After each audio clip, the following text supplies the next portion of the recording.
Good evening, everyone. My name is Melissa Williams, and I serve as the president of the Washington County Board of Education. Welcome to the members of the Board of Education, the superintendent, staff, and the community to the Board of Education's public business meeting. Everyone is participating in this meeting using a telephone or an electronic device. It has always been the practice of the Washington County Board of Education to meet in person and to invite members of the public to the board's meetings. Due to the COVID-19 pandemic, certain legal directives, and the need to safeguard the health of the community, it is necessary to participate in this public meeting by phone or an electronic device. Today's business meeting will be recorded, and the public may access the public meeting now on Channel 99, Facebook, and on the WCPS website. The public comment portion of the meeting will not take place. The Board of Education encourages the public to submit their comments in writing to boe@wcps.k12.md.us, and this information will be distributed to board members and the superintendent. At this time, I call to order this public business meeting of the Washington County Board of Education. Dr. Pugh, would you please call the roll so that I may determine if we have a quorum of board members present? Yes, Mr. Bickford, Here. Mrs. Fisher, Here. Mr. Gaspard, Here. Mrs. Murray, Here.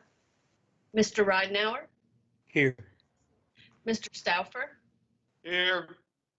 Mrs. Williams, Here. and Mr. Boku. Here. Thank you, Dr. Pugh. We have all members in attendance. We do have a quorum.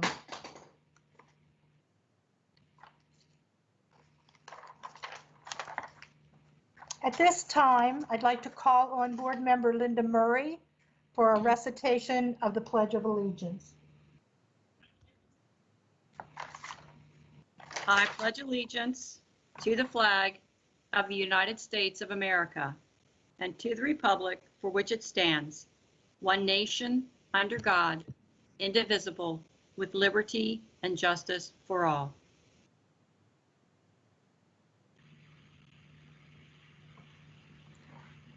Thank you, Mrs. Murray. We'll move to the approval of this evening's agenda. This is Mr. Bickford. I move for approval.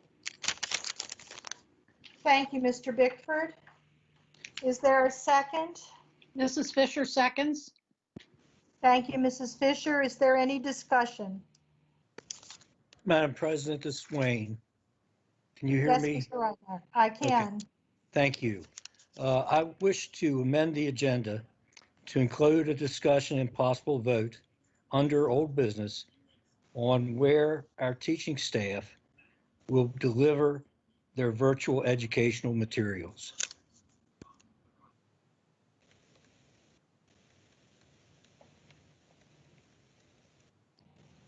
Thank you, Mr. Ridenhour. Is there a second to Mr. Ridenhour's amendment? This is Mr. Bickford. I'll second that. Thank you, Mr. Bickford, for the second. The discussion is on Mr. Ridenhour's motion to amend the agenda. Dr. Pugh, would you please call for the vote? Yes, Mr. Bickford, Aye. Mrs. Fisher, Aye. Mr. Gaspard, Aye. Mrs. Murray,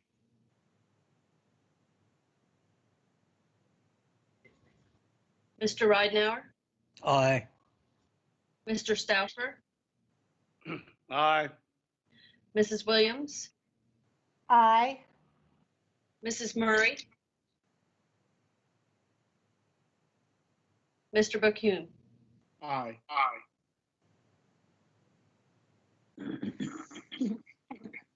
Okay, so 5 votes, 2/3 of the board vote, an affirmative vote. It would take that to add an item to the agenda.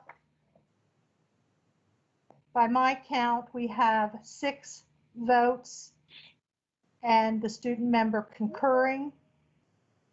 So we are adding under old business an agenda item. And Mr. Reidner, I apologize. I was not able to get down all of the wording. It's quite all right, Ms. Williams. It's a discussion. Okay. I wish to amend the agenda to include a discussion and possible vote on where our teaching staff delivers the virtual education materials.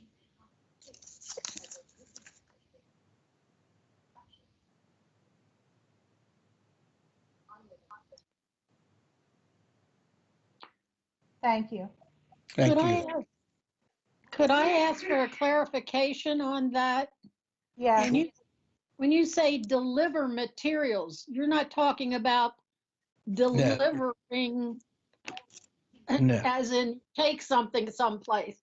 No, Are you talking about the instruction itself? That's correct.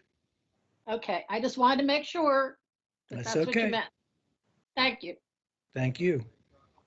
okay. So our vote then is on the amended agenda. Madam President, I wish to make a motion. Yes, Mr. Stauffer, what's your motion, please? Well, first of all, I want to tell you that Ms. Murray is trying to get into the meeting. she's Uh, in. Okay, all right. I didn't hear you answer the roll. That's why I wondered. Well, I got knocked off, but now I'm back on again. Okay. I move to amend the agenda to delete the item consideration resolution.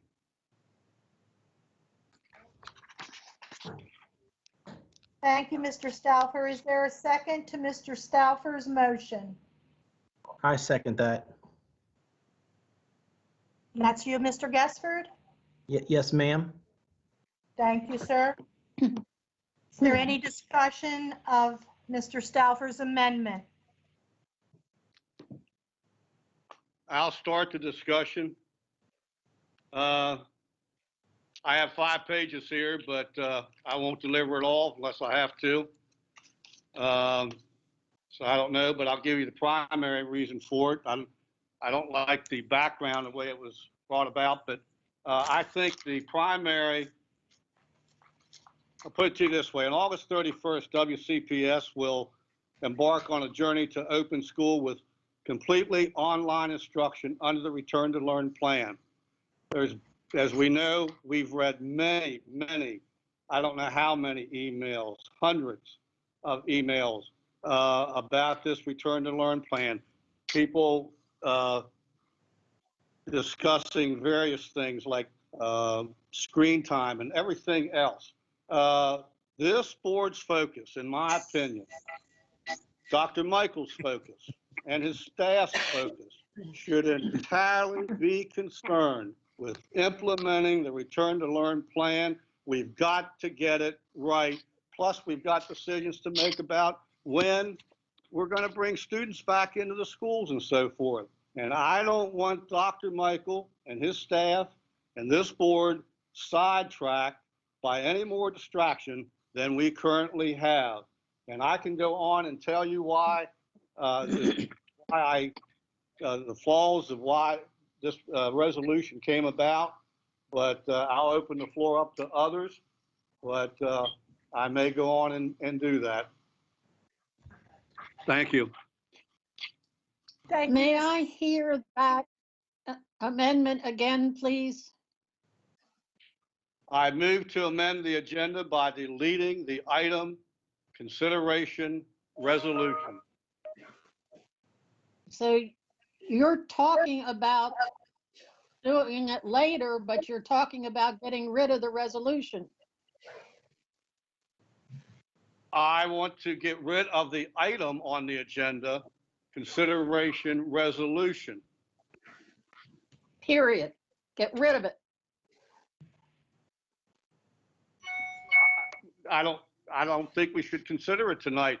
We've had overwhelming from Boonesboro and South High communities saying they don't want this, they don't even want this resolution, because I'll tell you why. I'll go through my whole thing. For almost 4 years, I've served on this board. I don't recall another time during those years where this type of topic was ever proffered for consideration. During the course of reading emails about returning to school, there were 3, maybe 4 emails naming the Warriors' name of Boonesboro High and the Rebels' name of South Hagerstown as either racist or offensive or both. One email was from a Boonesboro individual who had a child in either pre-K or K and another in a low elementary grade. There was another one, I think she was from the state of Texas, and I'm not sure why she weighed in on the topic. There might have been a third one. Then we got an email from a Hagerstown lady that referred to the monikers as offensive. And after that email was received, we're prompted to have this resolution and this proposed process. That brings us to the resolution. I've already stated the primary and fundamental reason for my motion. I've already stated that. And the justification, it says, for conducting the thoughtful and thorough review, examination, and evaluation of all school mascots, logos, signs, and symbols, and if necessary, to take action to do what is right for our students, our schools, and our community. The problem is, as I see it, that this total review of all school mascots is a cover, a smoke screen to target 2 schools, Boonesboro and South. And I will tell you this, under the current cancel culture attitude that's in this country from a small minority of individuals, I don't believe a thoughtful review and adjudication of Boonesboro and South Hagerstown can be conducted fairly, in my opinion. The resolution is said to be justified by the policy of equity. Equity decisions are to be made by examining everything using an equity lens. Unfortunately, I firmly believe the equity lens is already biased and tainted, especially against South Hagerstown High. For the resolution, it speaks of the board being informed about the initial reviews and findings, the details of the process, etc. Shouldn't the process be made known to the board before we even consider any review? What standards and criteria will be used to judge whether things are offensive or they're not, and so forth? What is wrong with all this is that there's been no great groundswell of support for even considering change for either schools, from either school student bodies, the alumni, or even the respective schools' community. But there has been an overwhelming groundswell against us taking the actions because everybody knows what it's going to lead to. Now, I'm not from Missouri, but it has to be proven to me that South Hagerstown for 64 years and Boonesboro High for perhaps even longer has been delinquent in promoting an academic climate where each student has not felt safe, respected, and ready to learn, and provided with an excellent and equitable education for all students. For me, where is the empirical proof that students for decades have been kept from reaching their potential simply because of the terms warriors and rebels? I will say this, if the student bodies of Boonesboro High and South Hagerstown High overwhelmingly were to indicate that they wanted to hold referenda to vote for changing the school's monikers and vote for change, I would say it's your school, have the referenda in each school, or have the referendum in each school, make the change. But I cannot go along with this selective culture of the cancel culture that is in this country, and that's what it is. This is nitpicking. When you ride to South Hagerstown High School, you look over at Rose Hill Cemetery, there's a big arch that says Confederate Cemetery. South High students must walk or drive past that every day. The communities have spoken, they have involved themselves, and they have been heard, need to be heard loud and clear. We have numerous equity issues in the Return to Learn plan that require Dr. Michaels, this board, and his staff's focus and total attention. And total attention must be given to those equity issues. And you know we've got some serious ones coming up. And we should not be turning our attention to two terms. Probably both of them, or at least one, have already been declared guilty for promoting a climate detrimental to students. That's why I'm against this resolution, and I offer the amendment to the agenda. Thank you. Colleagues, anyone else wish to speak? I do, Mrs. Williams. Thank you, Mrs. Murray. Go ahead. First, I'd like to go on record as saying I have nothing against Boonesboro having the team name Warriors and South Hagerstown High School having the team name Rebels. How this got blown out of proportion on Facebook, I'm not sure. Someone even told people we would be renaming South Hagerstown High School, which is ridiculous. I have heard from elected officials, party leaders, and others who are calling this cancel culture. All I see is an opportunity to review every school in Washington County to make sure that the symbols are appropriate, so we don't have things like weapons, swords, guns, etc., being displayed on their logos, which goes against board policy. And so for that reason, I would like each school community to be able to come together, discuss what they would like to see, instead of making it a Board of Ed decision. Thank you. Anyone else, colleagues? Yes, Yes. Mrs. Go ahead, Mrs. Fisher. Mr. Howard, go ahead. Ladies first. All right, I had just a quick little response to Mr. Stauffer.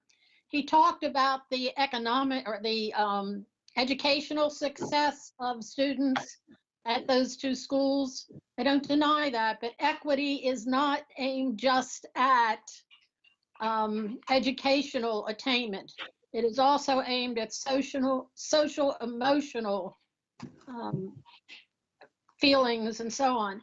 I still support both the Rebel name and the Warrior name, but I just wanted to make sure that our equity policy is understood. It's not just for, it doesn't just affect educational attainments, but also social, emotional well-being. Thank you. Colleagues, anyone else? Mr. Gessford, I believe you were wanting to speak. Yes, thank you, Mrs. Williams. For me, and I'm just going to keep it very basic, you know, we are elected by the people in our community, and sometimes they do not weigh in on any kind of policy or vote because it's maybe not that important to them. Although they think it's important for the school system, it's just not as heartwarming to them. Recently, once the policy or the agenda was released to the public, a few folks in the community realized that there was a need to voice a concern to the other folks of the community. And Facebook is the way that they portray that information and put it out there. When we don't get any response, a board member has to take it on their own to do the legwork to find out what is going to be best. But in this case, when overwhelmingly numbers of the hundreds and probably 300, 400 emails come in, 90 to 10 that says they do not want this. This is the voice of this community. And although I understand policies and what we are trying to do, We need to listen to the people of our community. This is a very conservative town. It's a very old town. It has lots of old money, old folks, and they don't like change. And until that happens, we're always going to have these type of things. That's not there. I'm not saying that's bad. I'm just saying that's what we are. South High has been, I mean, my parents went to South High, 64. It was there in 59, 57. People, a lady sent, an email that said she was on the committee to name that. She explained the name for that, and it had no bearing of a symbol of war in any way. Now, I do believe people do change things. It's like the phone game where you whisper something in someone's ear and it gets changed. So I do believe that happens. But initially in the beginning, it was never meant that way.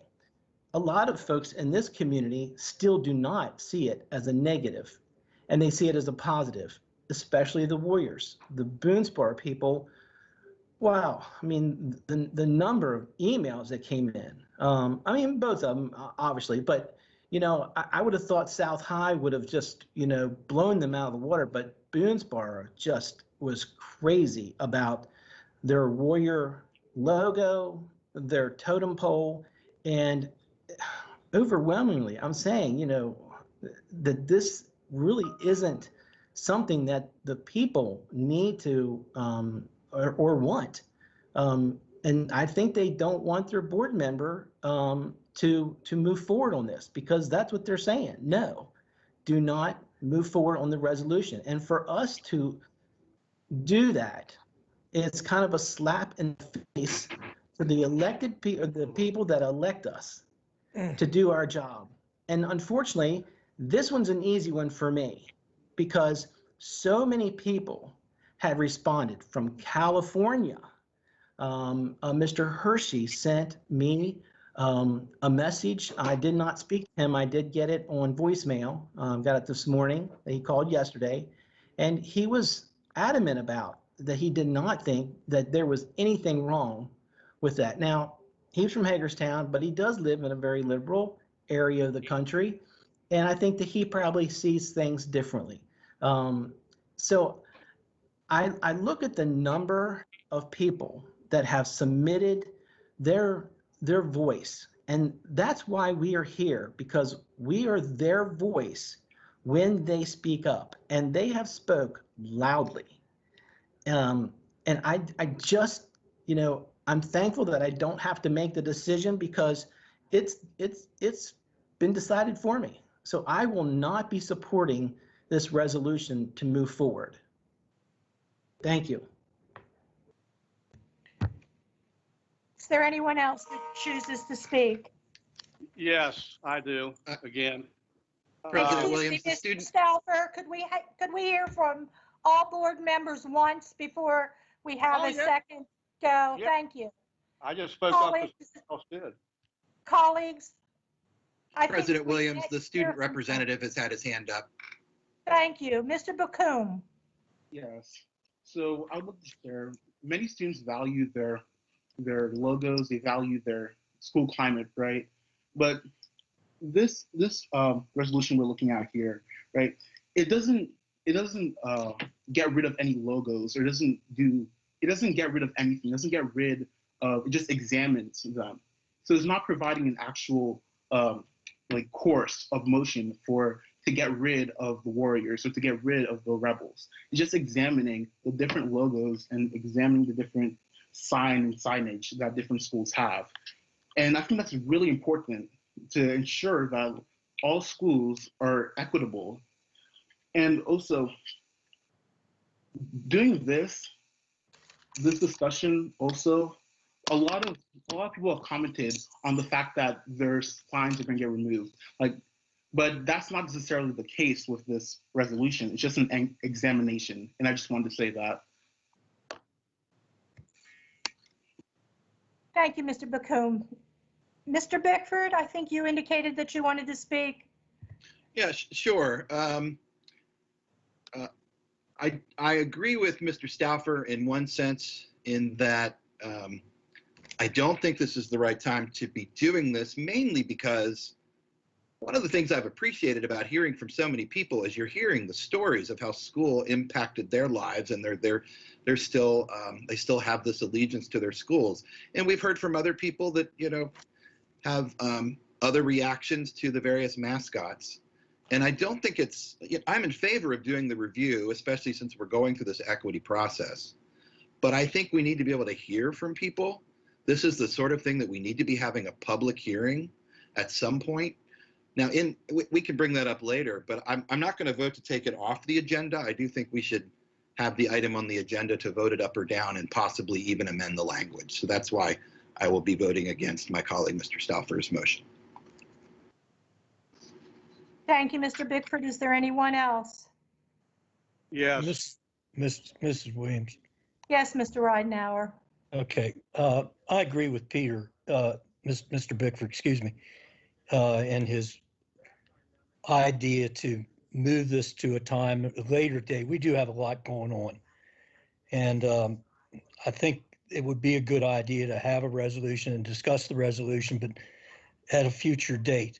I will say, you know, I probably have a very different point of view because I went to South High and I taught at Boonesboro. So I understand the connection of, you know, our the years past and the time that we spent in there, but it's not, times have changed, you know, and I really think at some point we have to take a look at these things and make a determination if they, you know, promote what we're trying to promote as educators. You know, I guarantee you there wasn't a black in South Hagerstown High School that would, you know, yell happily at, you know, a symbol with a, you know, a mascot with a Confederate soldier riding on a horse with a, you know, a Confederate battle flag. Mainly because they would be intimidated by all those people that did like it. You know, and I'm a Warrior through and through, having been at Boonesboro. But I think we want to look at the mascots, and not necessarily the name Warrior, but the mascot, which, if you look at it, it's an Indian, it's a stereotype of an Indian, an American Indian. And I'm not sure I want to promote that. So I think, you know, this resolution maybe should be moved to a different date. You know, once we've gotten school started and we can get our communities together to discuss this. So I'm not going to vote to remove it, but I will be more than happy to support moving it to a future date so that we can get more and more people involved. Thank you. Thank you, Mr. Ridenhour. Is there anyone left but me to speak in this first round? Okay, well, I have a few things that I would like to say. I think this resolution is very much in keeping with our desire to promote an academic climate where each student feels safe, respected, and ready to learn.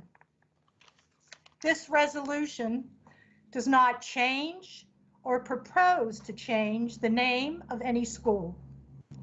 This resolution does not change or propose to change the mascot, logo, etc. of any school. This resolution does not change history, and it does not remove anyone's precious memories. This resolution begins a process of review. It does not have any foregone conclusion as to what the end result will be or what action, if any, may be taken after the review. In the end, the result of the review may simply be to begin a conversation in this community.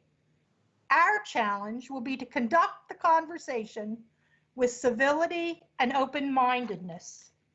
The mere proposal of this resolution, the very thought of reviewing the symbols we use to represent our schools and our county has already generated, to say the least, a lot of reaction in our community. The emails I've received and the phone calls I've received and the social media posts I've seen have run the gamut from thoughtful expressions of individual beliefs to hateful comments based on half-truths and misinformation. Some of the messages, particularly those from students, have been inspiring to read. On the other hand, some of the responses reflect the climate of incivility that is widespread in our country today. This is not about cancel culture or denying history. This is not about denying or trying to erase our history or our traditions. This is about acknowledging our history and traditions and evolving to becoming our best selves. This is about how our children, this is about how they feel about themselves and others and what they see for themselves. This isn't about my memories or your memories. Those memories won't be changed, nor will they be reduced or marginalized. Those experiences existed in a time that is past. Here in this time, we're accountable to do better because we know better. Mr. Stauffer, I believe you wanted to speak again. Yes, couple things, maybe three things. One, I did address the social emotional wellness in my remarks when I said that I'm not, somebody has to be proven to me that South Hagerstown for 64 years and Boonesboro High for even longer, that those two schools have been delinquent in promoting an academic climate where each student has felt where each student has felt safe and respected. I think those two words meet the standard of social emotional wellness, that type of thing. Secondly, someone mentioned, it might have been you, Mrs. Williams, about evolution. I don't mean the Darwinian theory, that type of thing, but things do evolve, and the rebel things have evolved. I found out the other day something that I had been told by an individual about a black student waving a Confederate flag back in '68. And I got a call from Fayetteville, Pennsylvania yesterday from a gentleman up there. I won't say his name, but apparently he was class president at South for 2 times during his 4 years there. He played football, and he brought that point up, and I said to him, I said, well, do you know the individual who did that? I said, I'm just curious. And he said, yeah, I know who it is. And when he told me, I said, oh my goodness, because I know the gentleman. He used to live next door to me in the north end of Hagerstown. But knowing that gentleman, he probably loved doing what he did and so forth. But, you know, I don't know. I know daggone well where this is headed. And maybe the resolution doesn't say anything's going to be changed. But I think everybody sitting on this board deep down knows the rebel name is on the chopping block because of the current climate in this country. That's all I have to say.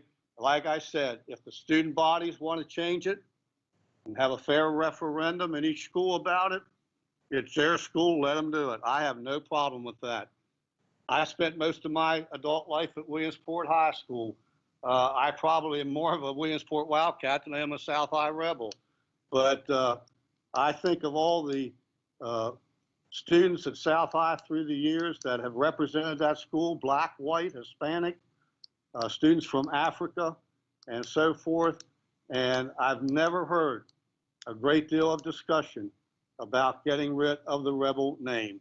So the resolution may not say that, but that's where it's headed. We all know that. And I just don't think we should have this distraction at this time. I agree with my colleagues, Mr. Rodner and Mr. Bickford, that the fact that this probably, and I understand why they don't want to delete it, but I do agree that it should not be at this time. We got enough on our plate. We better get the equity in the return to learn plan correct before we start worrying about two terms, warriors and rebels. Thank you. Is there anyone else who would like to speak again? And there's 4 or 5 hands up. Okay, I'm sorry, I'm not able to see any hands. If someone would like to just begin to speak.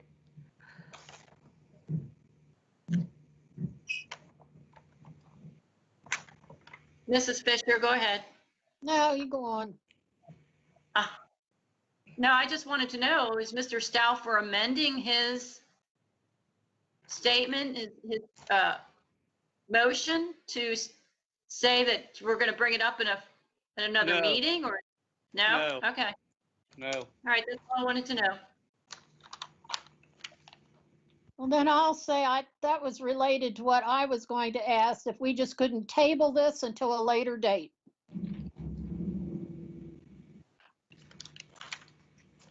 I was going to ask Mr. Stauffer to consider removing his I would into a later date.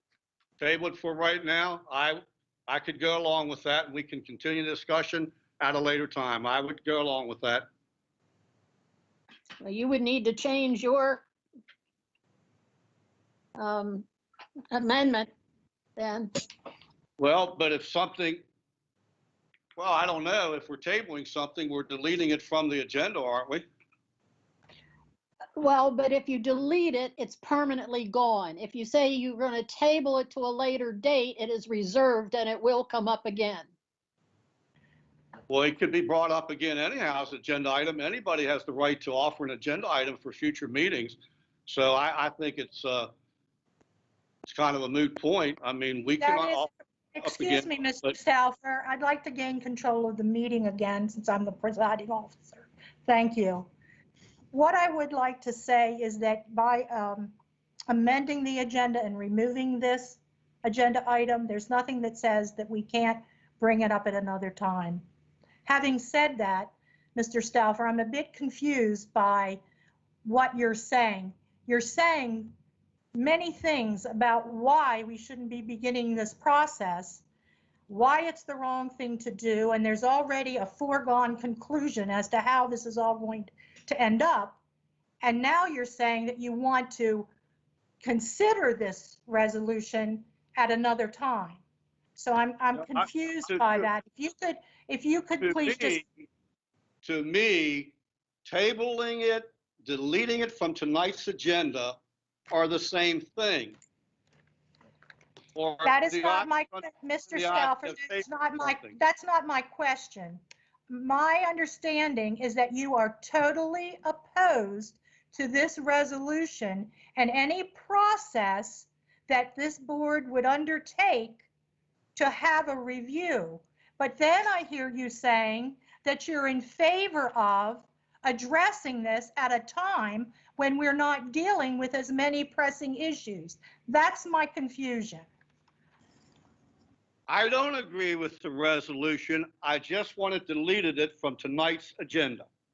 I don't agree with the resolution, but if somebody else wants to bring it up at a later date, as you well say at the end of each meeting, they're welcome to do that. So deleting it from tonight's agenda, tabling it, I don't know, we're arguing semantics here. I want it deleted from tonight's agenda. I don't know. And if somebody brings it up at a later date, I'll still have the same opinion. I just wanted to delete it from the agenda this evening, which is tabling.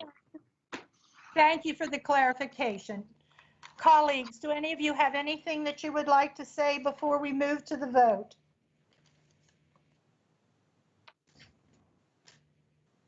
Says there's 2 other hands up, Madam President. Well, they just need to speak, Mrs. Fisher. I'm not able to see the I hands. know that's what I was telling you. So if someone would just like to begin speaking.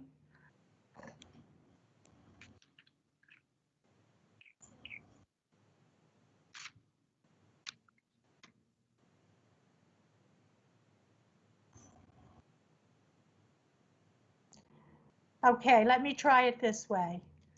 Mrs. Fisher, do you have anything additional you would like to say? Not at this time, thank you. Thank you, Mrs. Fisher. Mr. Gesper, do you have anything further that you would like to say? Yes, ma'am. Thank you. My final comment would be is, a lot of times when we do something like this, it becomes a slippery slope and we vote on something and it just continually, snowballs. We have so much history in this area related to Indians. One of my colleagues brought up, the yearbook at Williamsport is named after an Indian, Conococheague.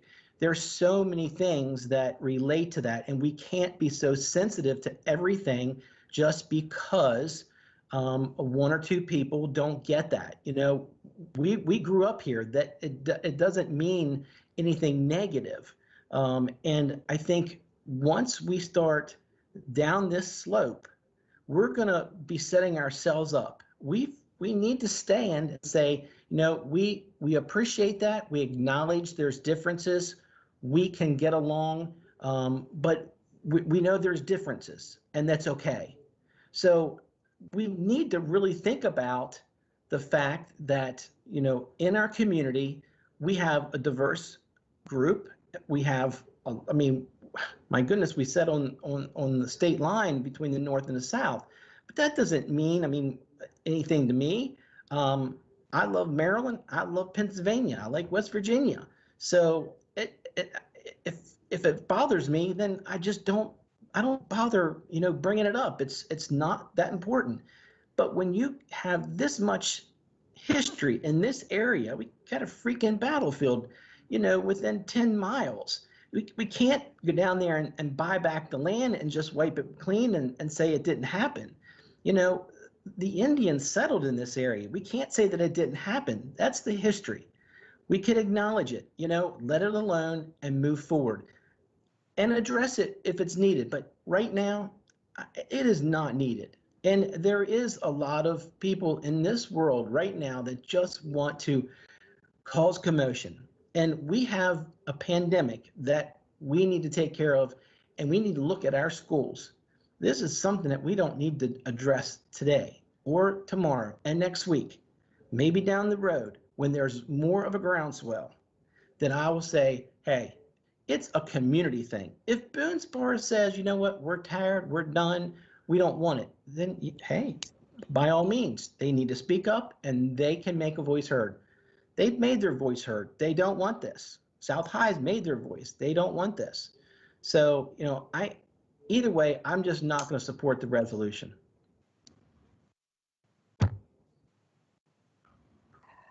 I'm sorry, I can't hold back after that speech. Is this Mrs. Fisher? Mr. Gesford doesn't see any harm in having that rebel name, that he enjoyed his time and the people he knows does. But we received a couple of letters that talked of the pain that they suffered silently because they knew they couldn't speak up because they would be made fun of and bullied. I don't want to change the names either, and I think later on, if we work on this, there may be ways to change the names but eliminate mascots. And I do think we still need to examine these. It's not just South and Boonesboro, it's every school, elementary, middle, and high school, that need to be looked at. We have an equity lens that we need to use. It's not just in our school system, it is countrywide, this equity movement, so that every person truly feels accepted and respected, not that they're afraid to speak up and let anybody know that they don't feel respected. For that reason, I think we should table this until a later date. That way we will bring it up eventually because it will be officially on our list of future items, and have a discussion later. We are very much occupied at this time with trying to get our schools open, trying to make the logistics of buses and meals and cleaning and just 100 different items that we need to take care of, and we don't have time to really get into this now. I would please ask my fellow board members to table this item to a later date. Mrs. Thank you. Williams, I think Mrs. Fisher and I really got the same goal. Maybe we're saying it, maybe I'm saying it incorrectly or something, but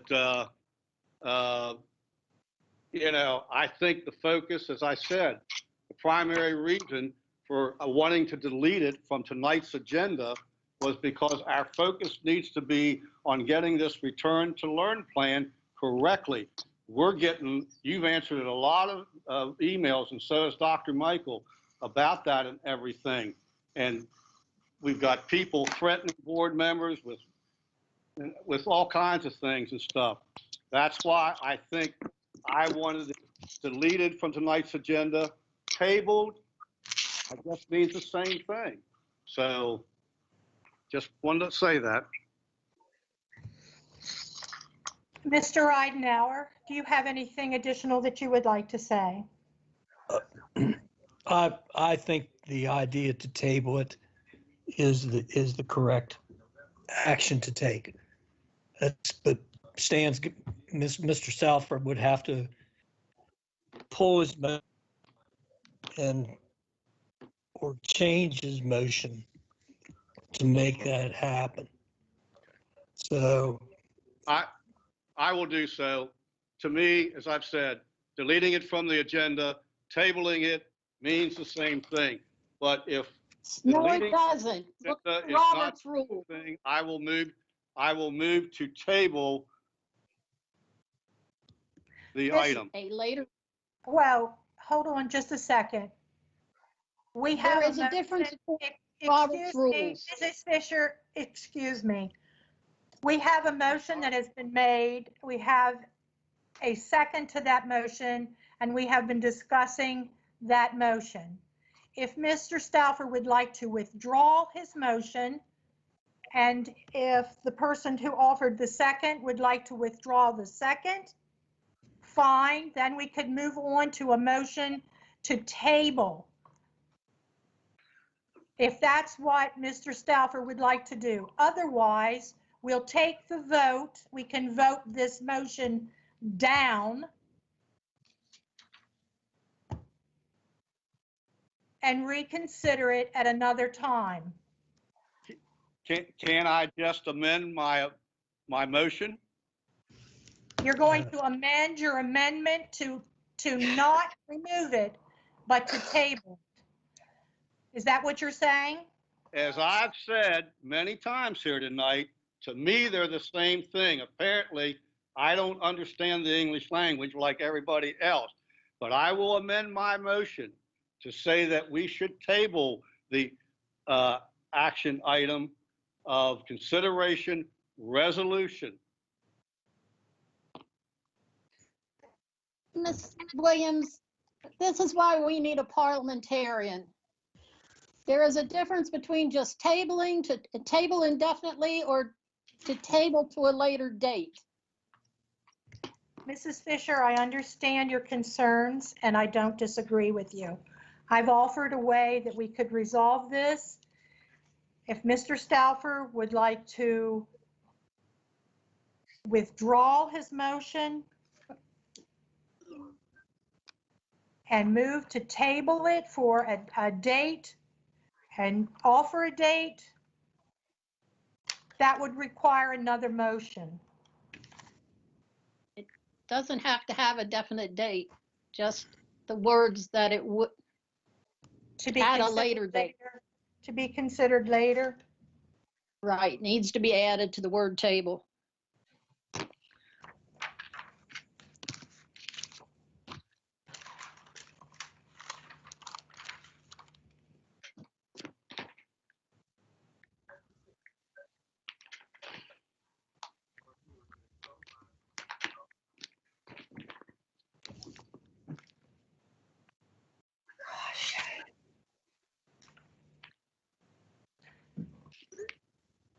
Any further discussion? If not, we'll move to the vote. So Mrs. Williams, I was muted. I just said I would withdraw my motion because to me, deleting the item from consideration from tonight's agenda is the same thing as tabling it. I think that means the same thing because when you table it, you're deleting it from the agenda for consideration. But I will withdraw my amendment and somebody else can offer a motion to table it. Mrs. Fisher, if you will do that. Mr. Stauffer is withdrawing his motion. Mr. Gaspard, I believe you offered the second. Are you willing to withdraw your second? Yes, I am. Thank you, Mr. Gaspard. So we have that amendment, proposed amendment, withdrawn. Can we proceed with another motion, if that's the desire of the board, to table that agenda item? Is there someone who's willing to put forth that motion? Madam President, I move that we table the item until a future date. So Mr. Ridenhour, your motion is to table the consideration of the resolution To a later date. for a future date. Is that Yes, correct? or a later date, whichever way you want to do it. Later date. Thank you. Is there a second to Mr. Ridenhour's motion? Mrs. Fisher will second. Thank you, Mrs. Fisher. Is there any discussion about the motion to table the consideration of this resolution? I have a question.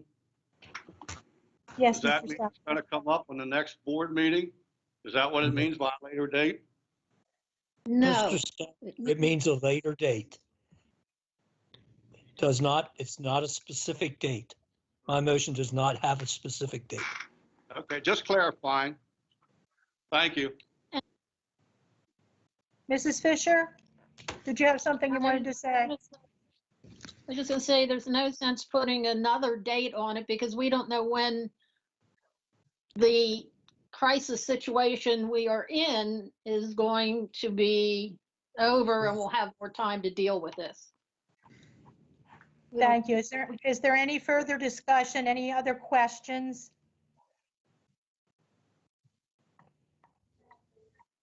Then we'll move to the vote on the motion to table this resolution until a later date. Dr. Pugh, are you there by chance? I am. Dr. Pugh, would you please call the roll for the vote? Yes, Mr. Bickford, Aye. Mrs. Fisher, Aye, Gaspard, bless you. Aye. Mrs. Murray, aye. Mr. Ridenhour, Aye. Mr. Stauffer, Aye. Mrs. Williams, Aye. and Mr. Bakum. Aye. So the vote is unanimous with the student member concurring. So the motion for tabling the resolution, consideration of the resolution for a future date passes. Now we'll move on to Mr. Ridenhour's amendment to the agenda. Is there any discussion of Mr. Ridenhour's motion? Mrs. Williams, Could he Yes, Mrs. Murray. I'm just a little concerned about how we would determine where teachers, which teachers would work from home, which would be required to be in the building. We're trying to set the stage for returning to school as soon as we feel it's safe. And so with teachers working from the building, I'm thinking that that's the way to set the stage to get things ready and rolling. So I'm not sure, how would we determine the flexibility part of it? I guess that's my question. Thank you, Mrs. Murray. Is there someone else that would Yes, like to this is- speak? Go ahead. This is Mr. Bickford. I believe we already passed Mr. Ridenhour's motion. And I believe it passed unanimously. I'm sorry. Did we vote on that? I don't believe we did. I No, don't believe we discussed didn't? it Okay. nor vote Okay, on maybe it. I'm wrong. Maybe I'm wrong. Thank you. I thought we did vote on it. Yeah, I thought it was unanimous. Yeah, for No, under no. old business. Are you I thought we moving- were up to approving the agenda, the amended agenda. That's what we're talking about. We're talking about Okay, Mr. Ridenhour's amendment to the agenda. I do not recall voting on that. okay. We can take another Or vote. would he repeat his? Yes. Somebody repeat what the amendment is. Mrs. Williams, excuse me. I mean, I'll be Yes. happy to read, but I think you changed, we changed a couple of words and I don't want it to be different than what we said. You go ahead, Mr. Ridenhour, because in all of the papers that I have before me, I am not able to find. I'm sorry, I don't mean to laugh. That's okay. It was something along the lines of discussion and possible vote, I believe. Yeah. Is how it began. Yes. Okay, I wish to amend the agenda to include a discussion and possible vote on where our teaching staff delivers the virtual educational materials. And there was a question, somebody had asked a question, so that's why I thought it was already voted on. Somebody asked a question about, does that mean handing out material? And it does not. It means where you would be teaching virtually. In other words, would you be doing it at home or would you be doing it in the schools? Thank you. At this point, Dr. Pugh, you're the person calling the roll for the votes. Did we in fact vote on that amendment to the agenda? I do not have record of a vote. I have Okay. both amendments to the agenda, and then we discussed Mr. Stauffer's agenda, and then we voted on that. I think you're in line to vote on this. Okay, thank you very much. Do we have any other questions for Mr. Ridenhour with regard to his motion to amend? Any discussion before we move to the vote? I'm just curious if it was seconded or not. Yes. That I was. know. Mr. Bickford seconded it. Mr. Bickford seconded it, yes. Thank you. Any further discussion? Then we'll move to the vote. Dr. Pugh, would you please call the roll for the vote on Mr. Ridenhour's motion to amend the agenda? Yes, Mr. Bickford, Aye. Mrs. Fisher, Aye. Mr. Gesford, as a courtesy to Mr. Ridenhour, aye. Mrs. Murray, Aye. Mr. Ridenhour, Aye. Mr. Stauffer, And colleague courtesy, aye. Mrs. Williams, As a courtesy, aye. Mr. Bocoum. Aye. Thank you, Dr. Pugh. So we have a unanimous approval of that amendment to the agenda. Yes, amendment to the agenda with the student member concurring. So now the vote will be on the amended agenda.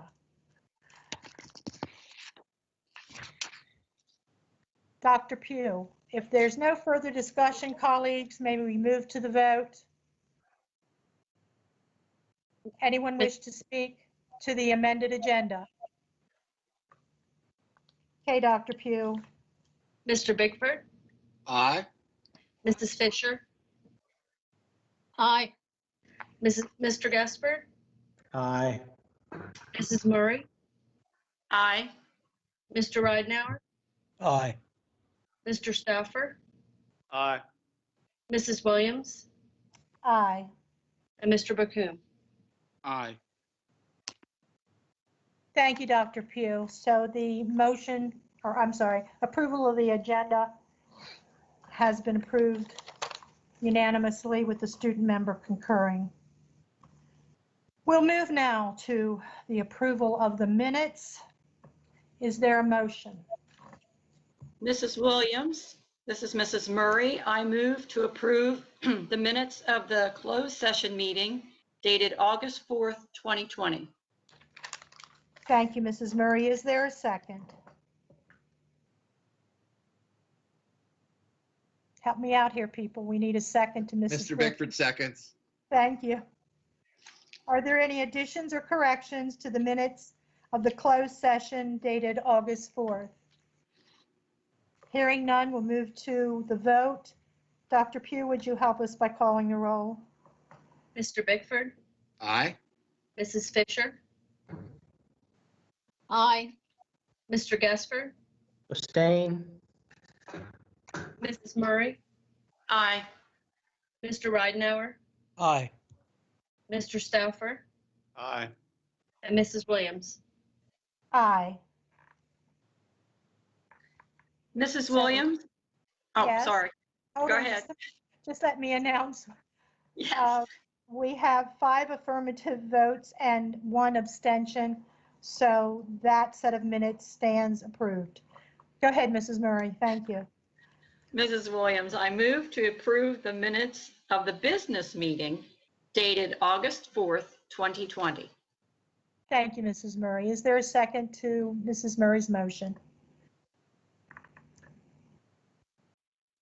Second. Mrs. Fisher, seconds. Thank you, Mr. Stauffer. I heard your second. Are there any additions or corrections to the August 4th, 2020 business meeting minutes? Hearing none, we'll move to the vote. Dr. Pugh, would you call the roll, please? Mr. Bickford, Aye. Mrs. Fisher, Aye. Mr. Gaspard, Aye. Mrs. Murray, Aye. Mr. Ridenhour, I think we may have lost him. okay, Mr. Stauffer, Aye. Mrs. Williams, Aye. and Mr. Bocoum. Aye. Mr. Aye. Mrs. Ridenhour, Williams, I am back and I vote aye. Thank you, Mr. Ridenhour. So we have a unanimous vote with the student member concurring, so the business meeting minutes of August 4th, 2020 stand approved. Mrs. Williams, Yes, Mr. Stauffer. a couple things. Did you say the vote for the closed session minutes from August 4th was 5 in favor and 1 abstention? Wasn't there only 1 member absent that night? I'm sorry. Thank you for catching it. It should have been 6. I miscounted. And I'm looking now at my tick marks. There were 6 affirmative votes with Mr. Gesford abstaining. Thank you for shouldn't catching that. Shouldn't Mr. Gesford have abstained from the business meeting minutes that night also? Not necessarily. His vote, an abstention is certainly something that a member can do, but Robert's Rules of Order says that that by voting to accept the minutes, he's just confirming that the secretary has appropriately done her job. But if you want to change your vote, please just let me know. No, I just meant that he wasn't there for closed, he wasn't there for the business meeting, so I just thought that when you were absent, you abstained from both things, so. Yeah, apparently well, I'm wrong. usually that's what happens, but as Mr. Gesford and I had discussed at another time, it's not necessary for a Okay. board member to abstain on a vote regarding accepting minutes. Okay, thank you. Mr. Gesford, are you good with that? I'm great, Ms. Williams. Thank you, Mr. Gesford. So we have all minutes approved, taken care of. The next thing on the agenda is public comment. And the public comment portion of the meeting is not taking place. However, the Board of Education encourages the public to submit their comments in writing. The board's email address is boe@wcps.k12.md.us. We'll move now to board member response to public comment. And I'd like to begin by acknowledging the many, many emails and several phone calls that were sent to me as president of the board and to the board as a whole over the past few days. I'd like to thank all those who spoke out in favor of or in opposition to what they believe will be the outcome of an agenda item this evening. We appreciate your involvement. Colleagues, is there anything any of you would like to offer by way of response to public comment? I can't see hands, so we'll just go by the rules for polite discussion and just begin speaking. This is Mr. Bickford. Yes, Mr. Bickford. I just received a message from a member of public, from the public, that received a message from someone who says that that we just voted to remove the rebel name. So I just want to clarify that we did no such thing, that we tabled the resolution until such time as we can hear public hearing and hear from people. So again, people, please do not spread misinformation. We are trying to do this as calmly and as rationally as possible. It just blows me away. Thank you, Mr. Bickford. Does anyone else have anything that they would like to say? Mrs. Any Williams, comments? Yes. I just want to say that what we've seen about school reopening and about the agenda item, this is democracy in action. And I used to tell my government students for many, many years, democracy is not a spectator voice. Or sport, you've got to participate. And we've seen the participation both ways on many issues. So thank you, public. It was a lot of reading, but we heard from you. Thank you for those comments, Mr. Ridenhour, and I would like to also acknowledge the That was many, Mr. many. Oh, I'm sorry. Did I call him Mr. Ridenhour? Yeah. I beg your forgiveness, Mr. Ridenhour and Mr. Stauffer. I agree with your comments, Mr. Stauffer, and I need to also say that we received many, many, many emails from teachers, from parents with regard to the opening of schools in virtual learning. So I would like to thank all those who took the time to make their voices heard. Anyone else have anything that they would like to say with regard to public comment?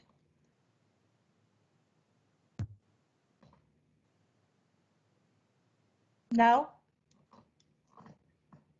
Okay, we'll move to old business.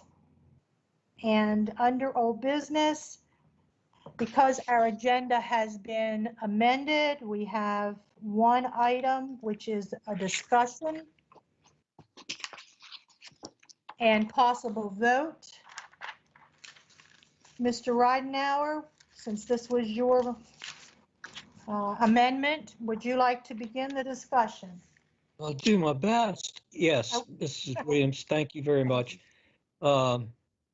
I think when we made a decision a few weeks back or a few meetings back in regards to starting the school year with virtual classes. I think most of us, or some of us, believe that it may not be the same in material or how people presented it online, but there was a kind of in my mind, a general consensus that teachers would be, doing this from home. And then shortly thereafter, we found out that,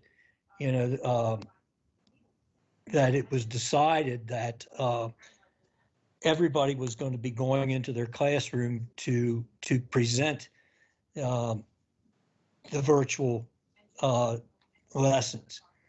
I have problems with that. I've said it before and I'll say it again. I still have problems with that. I don't think it's necessary. I believe teachers are professional enough that they don't have to be in a room to be watched, or whatever the reason is to go into that classroom to make a good lesson out of what is not necessarily the greatest way to do things. But I still believe, and that's what I'm asking other members to consider, that we allow our teachers to have, or at least allow them to have the professional courtesy to make a determination as to how or where they conduct their virtual classrooms. I heard Mrs. Murray say something about teachers would be able to, if we go back to school, move right into it because they've been in their room. I don't think that's necessary. We come into the school the first day of school, when we've been away all summer, and we're ready to go. I think teachers are professionals. I believe that they, will do what is necessary and will be successful in this situation. So I'm asking my colleagues to agree with that teachers should be able to make a determination whether they go into their classroom and work from there, or they work from home, which may in some instances be more comfortable for them, or may in some instances be a better situation for them. So that's where I was coming from. I don't think we ever made that determination or talked about that in the past, or when we made the decision to go virtually. Thank you. That's it. Thank you, Mr. Ridenhour. Colleagues, any other comments?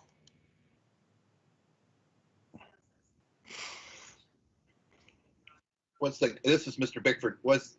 I apologize. Was the motion made and seconded just then, or are we considering it a motion because it was brought up earlier? There was no motion. We're just, Okay. The amended agenda I understand. was just vote. for a discussion and a possible vote. So Okay. Mr. Ridenhour just began the discussion. So I'm looking Understood. for any other discussion or any questions that any of my colleagues might have. I have a couple questions. Sure. Go ahead, Mr. Bickford. And some of this we addressed in closed session, but I think it's important to have this public discussion.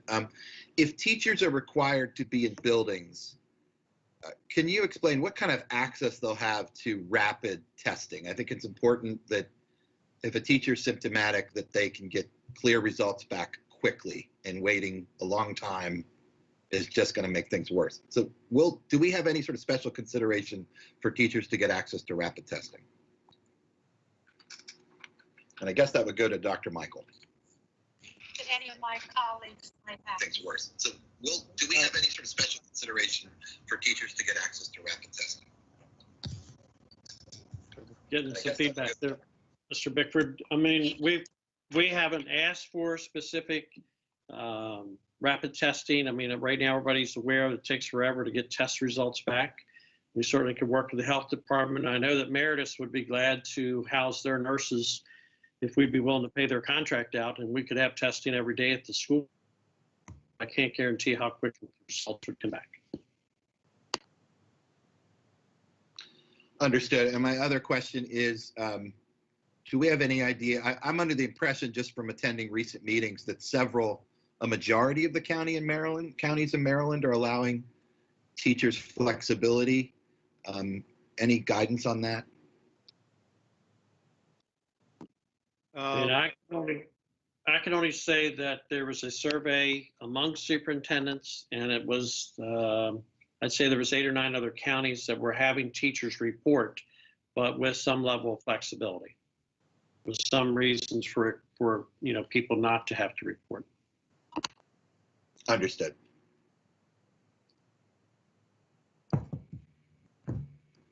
Thank you, President Williams. That's all I have for now. Thank you, Mr. Bickford. Anyone else, colleagues? Mrs. Williams, this is Mrs. Fisher. Mhm. As I recall, for a variety of reasons, Dr. Michael and his staff had originally made the determination that teachers should be teaching from their schools. Since that time, I've read a variety of emails from teachers, and I've noted that there are a number of teachers who have very specific, very difficult situations because of this virus, because of a number of items that would interfere with them going to the school to teach. I won't go through all the different reasons that I've heard, but I would like to have us consider, and I realize that this is really the superintendent's decision because he is in charge of the hows and the whys. But there are a few that seem almost impossible or too dangerous if the teacher is in the classroom. I would like to see, perhaps on a case-by-case basis, either the superintendent or his designee, or even a HR or somebody that could be up to them, that they would make an individual decision on a case-by-case basis. One of the things I'm afraid of, some of these letters, it sounds like teachers are actually going to have to quit in order to handle whatever situation, whether it's elderly parents involved that they're taking care of, or tiny babies, or children that they can't find daycare for, or else they can't afford daycare for. And I just think that there are good reasons for teachers teaching from the schools, but there are some cases in this very extraordinary situation that I'm afraid we're just going to lose teachers, and we know that teachers are not easy to find, and I'm afraid we're going to lose some really good teachers. And if they have to quit for the year or two that we're fighting this virus, they may never come back. So I'd like us to consider, at least on a case-by-case basis, the opportunities for some teachers to teach at home. So we do have case-by-case basis similar to some of the other counties. I'll ask Dr. Pugh. She's kind of been heading that up with HR. Mr. Prue might have comments as part of the benefits team. But we are working on case-by-case basis as people are submitting things. Obviously, we don't want to share specific information or identify any people, but Dr. Pugh, do you want to make any comments about that? Sure. I think what you're speaking of is really considering remote work as a reasonable accommodation for an employee with a medical condition or a special circumstance. And we've actually been reviewing each one on an individual basis. They use a process that is called the ADA, or Americans with Disabilities Act, interactive process. And that's really just gathering of information, question and answer, back and forth to determine what can be accommodated by the employer and where and how we can best accommodate. And so we're working our way down through the list of those folks who need to be accommodated. And the last step of that is that the employee can apply for telework if the eligibility criteria are met, and that the supervisor, in consultation with Human Resources, review and approve an agreement application, schedule, and work plan. For those people who have gone through that process, I believe we've started sending that application today. So if they've made it through and they have a qualifying condition, they will have the ability to be approved for remote work.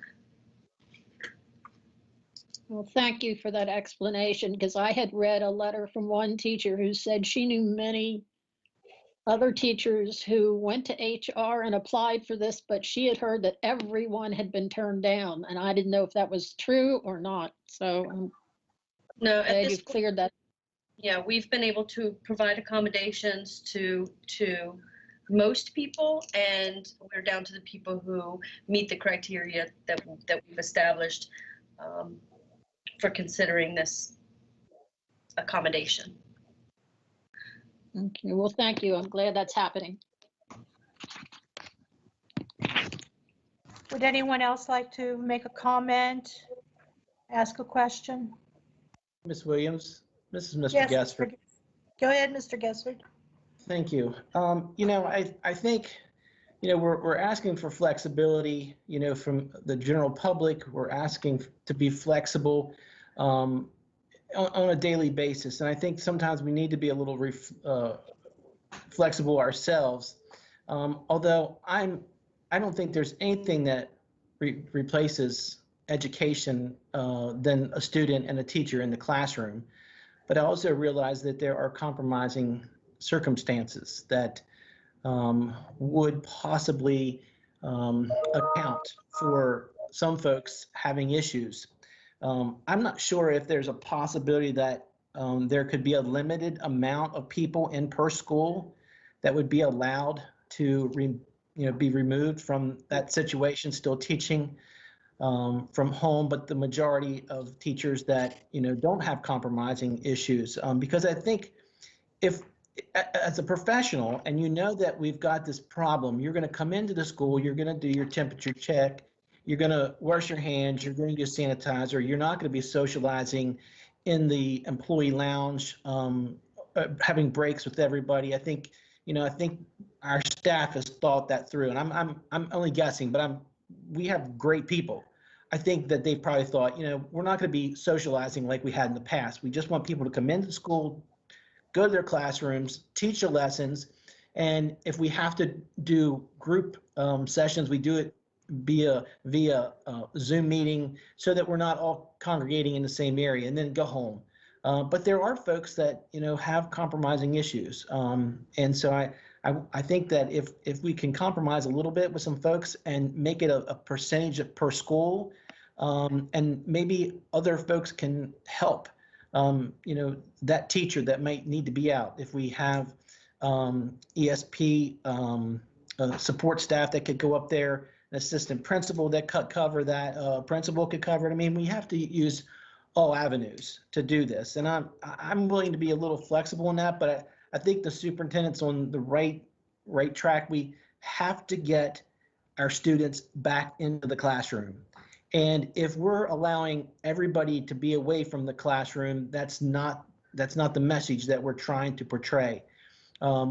We know in the spring, and I know because I've received, and probably other board members have received, where teachers weren't very professional, and they changed times of when they were supposed to be in class, and they mowed the grass, and they went out and sunbathed, and they got on at a later date or didn't answer phone calls. And I think that's really what we need to avoid, because we want that professionalism. We want them to have that continuity so that when we get them back into class, and I'm hoping that we see that in a few weeks, that we don't have this thing drawn out, that we start that step in getting those people back.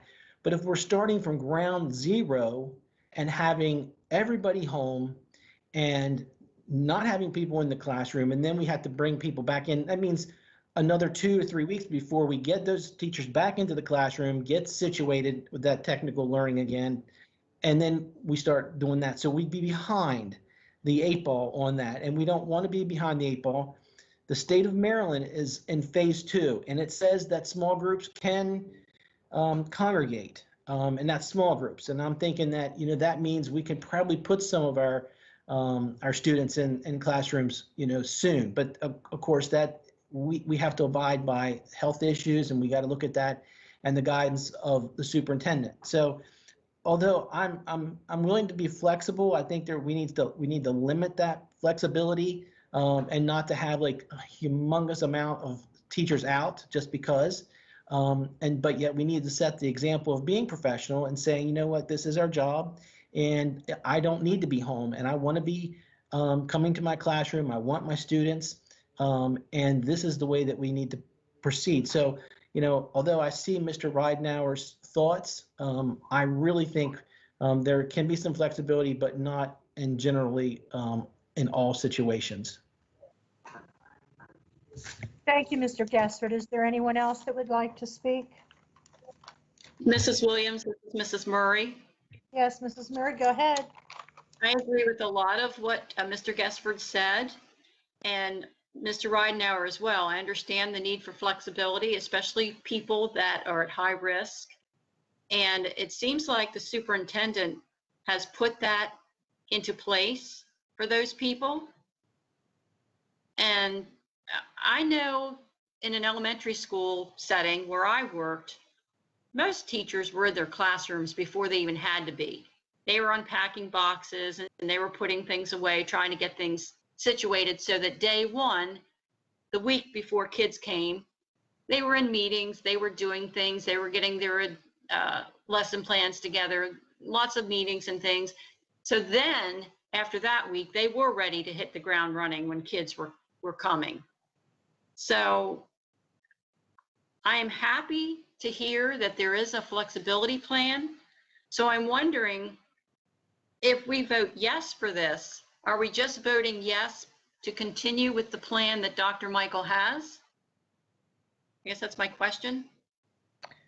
Mrs. Murray, we don't have a motion on the floor, so right now, as I understand it, the item that Mr. Ridenauer added to our agenda was to have a discussion and a possible vote. So right now I see us as having that discussion. Okay. And what I'm hearing from my colleagues is that they are in favor of some flexibility, but in differing degrees. And if I'm incorrect in that assessment, please let me know. So we're still in discussion. Is there anyone else who would like to say something? Yeah. Student member. Mr. Bakun, would you go ahead, please? And then Mr. Stauffer, you follow Mr. Bakun?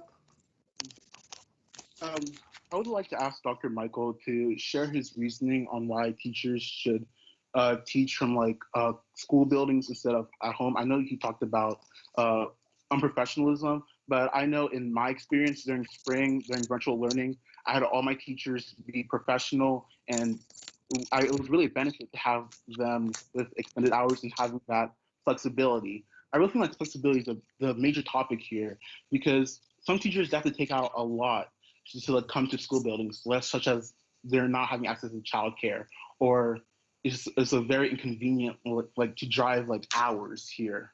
And I know we need to get teachers adjusted back to teaching, but as you mentioned earlier, I mean, as someone mentioned earlier, like teachers, they did that in like a week. So I'm just questioning, why can't we have teachers still teach virtually and come back whenever students are like decide to come back like a week earlier or even 2 weeks earlier in the physical building, and then prepare. Mr. McCune, let me correct the very first thing that you said. Something about that I said something about teachers being unprofessional. I went back because we had many emails that were saying that I made those comments. I went back and watched the last board meeting. I knew that I didn't make such a comment, and I did not make such a comment. So I'm not, chastising you, Mr. McCune. I'm just saying, before we repeat that, just because people are writing that in emails, I just want to make that very clear. There is no issue for me to watch teachers or to observe teachers in the classroom. That is not my goal. I am very, very concerned about our most vulnerable population, what we call our thriving learners.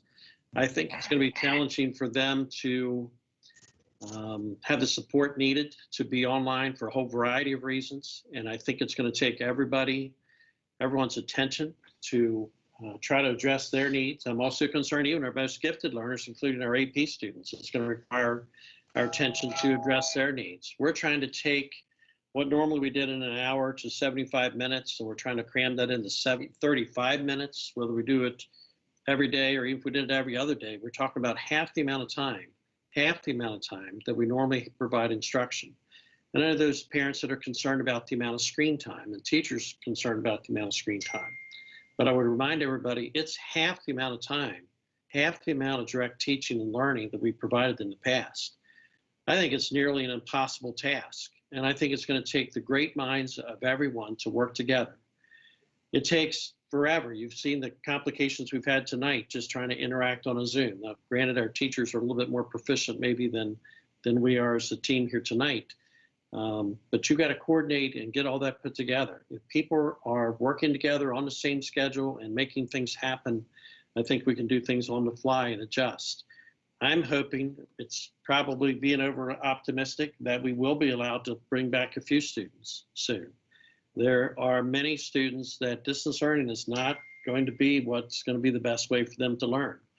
So I don't want to have to be in a situation where I can't bring that child back because this teacher's not there, or this teacher will have to take those students who are coming back because that teacher's not there.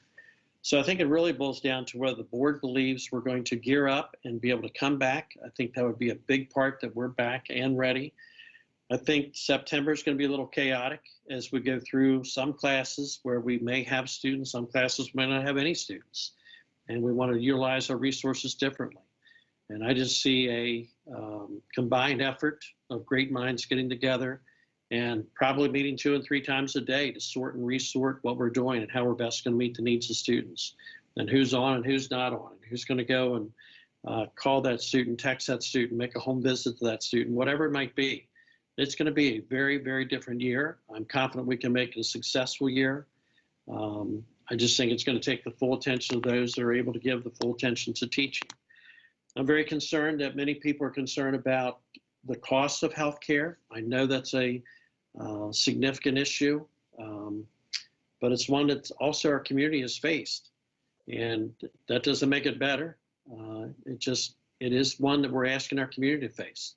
We're asking them to go find daycare because their children can't come to school while they go off to work.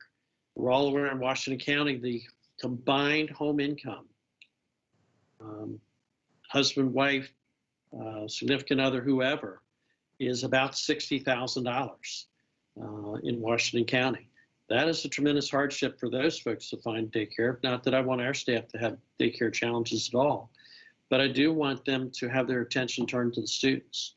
We create flexibility at night where people are just, I'm going to teach English at 6, and then somebody's going to teach math at 6, and somebody's going to teach social studies at 6. I don't see how that all comes together to work. So I'm confident that we can pull together a good plan. I think it's going to be constantly changing throughout the year. I think we can do that best together. I don't know if that helps, but I did want to just correct your first statement. It is not about professionalism of teachers. I think our teachers are very professional. I think highly of our teachers. I love our teachers. Our teachers work hard. I think all this has placed a great deal of strain on just families in general, as they're all trying to find daycare, as we're all trying to navigate this, as people are fearful, as people have legitimate fears of health or health for their family. I understand all these things. I think we've worked hard in preparing for the return of teachers to ensure that the COVID-19 does not spread in our school buildings. I cannot guarantee somebody's not going to show up with COVID, but what I'd like to, as much as possible, guarantee is that it won't spread in our buildings by practicing good physical distancing and the use of all the appropriate things that I believe adults are capable of. Until we can conquer this as adults, we're never going to be able to conquer this with children. Thank you. Thank you, Dr. Michael. Is there anyone else that would like to speak? Mrs. Williams, I say something, but I want to wait until everyone else has had an opportunity to speak. Thank you, Mr. Ridenhour. Is there anyone else that would like to speak? Yes, Mr. Stauffer. Go ahead, Mr. Stauffer. This discussion brings to me very difficult things to discuss about. First of all, I support the teachers and all the employees of WCPS. I worry about the health cases, the emails I've read where they've said I can't come back because my elderly parents have health issues and I can't risk infecting them, that type of thing. The biggest issue I had about flexibility was the after-hours assistance plan for those students who are not going to be, for whatever reason, are not going to be able to attend school during the hours that we're going to be instructing from the various schools and so forth. And I know there's a plan that I've read the Return to Learn plan. I've marked it up with a highlighter and made notes in the margin and stuff. I'm going to reserve remarks about that because I want to see how that plays out. I worry about losing teachers because they can't risk returning. I worry about a teacher who, for some reason unknown to me and everybody else, may contract COVID while they're in the school and so forth. What that means to with their interactions, because there's going to be interaction with the teachers and so forth, other teachers. There's going to be, what do we do at that point? Do we then bring in a substitute? It's going to be tough to do that for a long period of time. It presents a lot of things. It also confuses the board superintendent relationship. I mean, this board decided what we would do, 7-0. We're going to go back virtually, which all 24 counties in Maryland, or 23 counties in Baltimore City, are doing, from what I understand. The superintendent, under state law, decides how we're going to do it. So I do worry about those things. I worry about all of that. In preparation for teachers, and I'm not saying this to blow my own trumpet or anything. I'm not that type person. But I did in preparation for teachers returning on Monday, because I thought that was going to be. I've said to you colleagues that I think we need to come back to having meetings, maybe online, but at the Board of Education office. So I'm sitting in the conference room. Mrs. Murray is sitting in the board auditorium and so forth, all that type of thing. So I don't know. It presents a very complex piece of issues. I would love to see school go back to some type of normality. And I'm going to say this facetiously. I want school to go back where we can have athletics, because daggone, last year, the soccer coach at Williamsport High School named a preseason soccer tournament after me, and I want to daggone see it again this year. So, I hope, seriously though, we can work this out, and I hope the association and their representatives and Dr. Michael can iron out what differences they have about this, because I want to support teachers. I think they're professionals. I taught 42 years. I don't forget my roots, but boy, this presents a big issue for me. Thank you. Is there anyone else who wishes to make a comment or ask a question? Ms. Williams, do you want to say something before I say it? I would, Mr. Ridenour. Excuse me, I almost said the wrong name. I respect the professionalism of our teachers. And I know they overcame tremendous challenges this spring. And I know that they're going to meet the challenges beginning the first day of school. I have no doubt about that. I would like to see our teachers safe, because I think that original motion that we made when we decided that we were going to start the year in virtual learning included the statement that in order to keep our students and staff safe. So that is a priority, to keep our staff safe.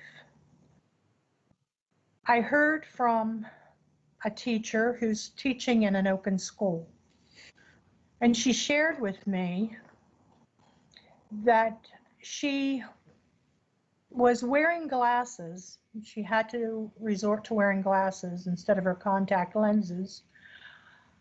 And the face mask was causing her glasses to fall. So the expectation, as I understand it, for those teachers who are in open schools, the expectation is that they wear masks even when they're alone in their classrooms delivering instruction.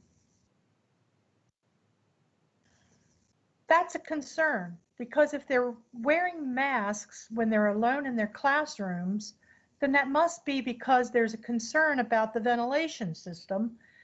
And these teachers don't have a door to close. So that gives me great concern, that there are just so many unknowns and so many things that come into play regarding people's sense of security and safeness.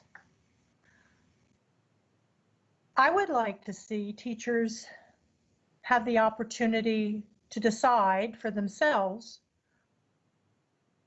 and some will decide that they can teach better from home, that they would feel safer there because they've been self-isolating since mid-March and they want to stay safe, and so they would like to remain at home. And I think there are others who don't have a problem with going into their classrooms, and they would perhaps look forward to that opportunity. Their materials may be there, resources that they might need. It might give them a sense of, being closer to normalcy if they were in their classrooms delivering instruction. I would like to see our teachers have that choice. I don't know how realistic that is, but I would like to see them have that choice. And with that choice, I think there has to come clear expectations and accountability measures, and people held accountable for delivering the instruction when and whatever that instruction needs to be, consistently.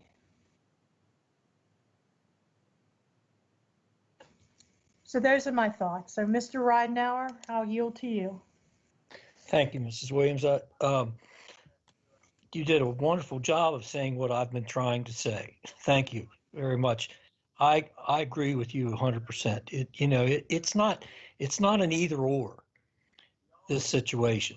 You either come to school and teach remotely or you stay at home and teach remotely. Some people, as you said, are comfortable coming in. Some are not. That's where I think, is the misunderstanding. I believe in our teachers. I believe in the professionalism of our teachers. I believe they're going to do their job and they're going to do it to the best of their ability. I am like everyone else. When we can get kids back in a building, I want to do that, even if it's only a small amount. And our teachers have to understand, if that small amount include kids that they're teaching, they're going to come in. But otherwise, while we're still in a fully remote type of situation, I believe in our teachers to make a choice that they are comfortable with, that their kids are going to feel comfortable with them as they do their job. And I think that we will, we'll have the best results we can possibly get. I want kids back in school. I want to see football games. I want to see basketball games. I want to see shows. I want it all, but right now we can't have it all. But I do want our teachers to have a belief from everybody that's involved in this, a belief that they are trusted to do their job. And I hope, I don't know what the situation, how we're going to do this, or if we vote, I hope that, a lot of other people that are on the board feel the same way I do. Thank you. Thank you, Mr. Ridenhour. Is there anyone else who would like to? Mrs. Williams, Yes, Mr. Stauffer, go ahead. I'd like to ask Dr. Michael a question. Right now, teachers are scheduled, if I'm correct, on coming back to returning to their buildings on the 24th. If there were, I'm just making a supposition, if there were flexibility allowed, how would that change the program or the plans for the in-service days? That's what we used to call them, for teachers and so forth. Were they going to be conducted? I mean, I think you understand what I'm saying. I do, Mr. Stauffer. I probably have to, as far as in-service directly from supervisors, I probably have to ask Dr. Willow to respond to that question. Good evening. We have typically what happens is supervisor-led PD day. We do 1 day for secondary and then 1 day for elementary. This year, I think 99% are virtual links. So teachers would be attending from a virtual setting, and we set that up, just as a safety precaution.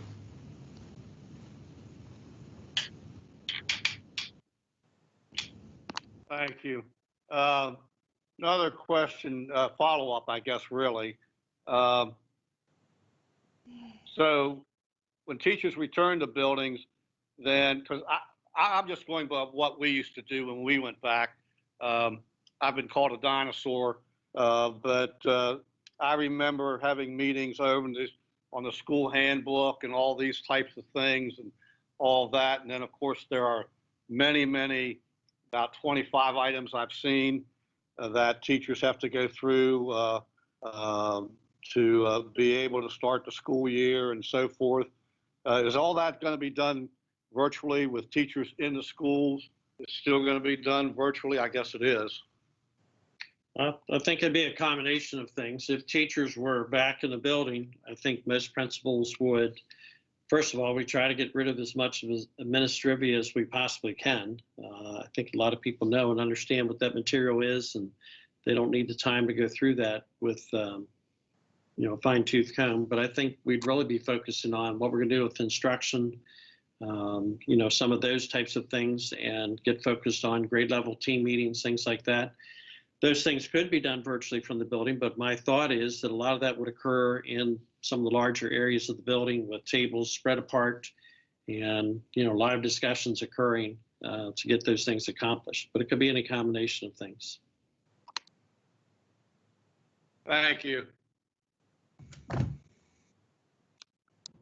Dr. Michael, I have a question for you. And if it can't be answered here, I'm willing to accept that. But what are we looking at? How long can we hold out with not having teachers in the classroom, students in the classroom, before we have a potential concern about staff being laid off? Certainly, I don't know. What I promise ESP staff at this point is their jobs are secure through Thanksgiving. Of course, there's federal programs and various things that we need to follow here carefully. But at what point students are back in the building, obviously we need our bus drivers to pick children up, food service workers to feed children. We'll need instructional assistants and people like that to help with many of our students that require physical assistance and things like that. So I don't know how to answer your question, Mr. Gessert, exactly. Well, I understand that. It's a tough question. I just, I want to be flexible, but I don't want, the whole school to be out. I think we need to have that, because I think you said earlier today that, if we are to return with students, we have to have a little break in there where teachers need to be fully engaged in the school before we can bring the student back. Is that correct? I would want to see teachers come back for a couple of weeks before we brought students back. If students are, excuse me, if teachers are allowed to work from home, and I think a significant number would work from home, I'd want all those folks to come back before we had students come back, just simply to get our routines down as a staff and as adults in the building. I think it's also important to think about, I know everyone believes that teaching can be done from home without any issue at all. If it's purely about safety of staff, then I think we need to think about safety of administrators and safety of ESP. At what point are we just closing our doors and calling it a year? I mean, I don't want to have that happen either. I mean, I think we have to go through all those things, but it can't, I struggle with how it's just about the safety. It's safety for everybody is important to me. Well, and I'm getting, emails or text messages from folks saying that they want their kids in school and they want the teachers teaching from school because it really didn't work from home last year. And I know that there's probably ones out there that said it worked from home and it was great. I'm only getting to what the ones are saying that they don't think it worked for their family. And I know that there's teachers out there that have concerns about their family, and I just think, is there a percentage that we say like 5% of every school can have somebody in there that could maybe not attend, but yet we still meet that threshold of that 2 weeks that when we come back, and if we get that majority of teachers in the classrooms, that in 2 weeks, if we decide that, hey, things have looked good, we think we want to try to attempt to bring in, a pre-K or a K and a 5th grade, a 9th grade class, that we can spread them out to see how it works before we move forward any further. Is that a possibility that we could have a percentage that's still not there and we could still cover our fellow, I guess, teachers in our classes?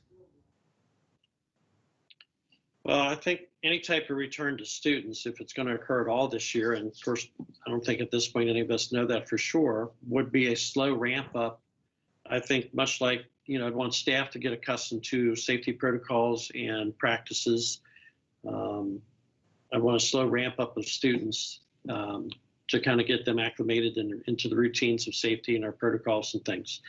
I mean, I heard the discussion about masks. We might be wearing masks for years to come as part of the routine in every classroom in Washington County with students in them. I have no idea. I think we'd have a slow ramp up. I mean, I don't know, it's depending on the combination. I know some school systems were talking about allowing staff to pick and students to pick, but I mean, you have to have the perfect percentage of that to work out, or you'd have to have some means of covering the children at school while the staff member might be home. So, anything's possible with the right combination of things, I guess. Okay.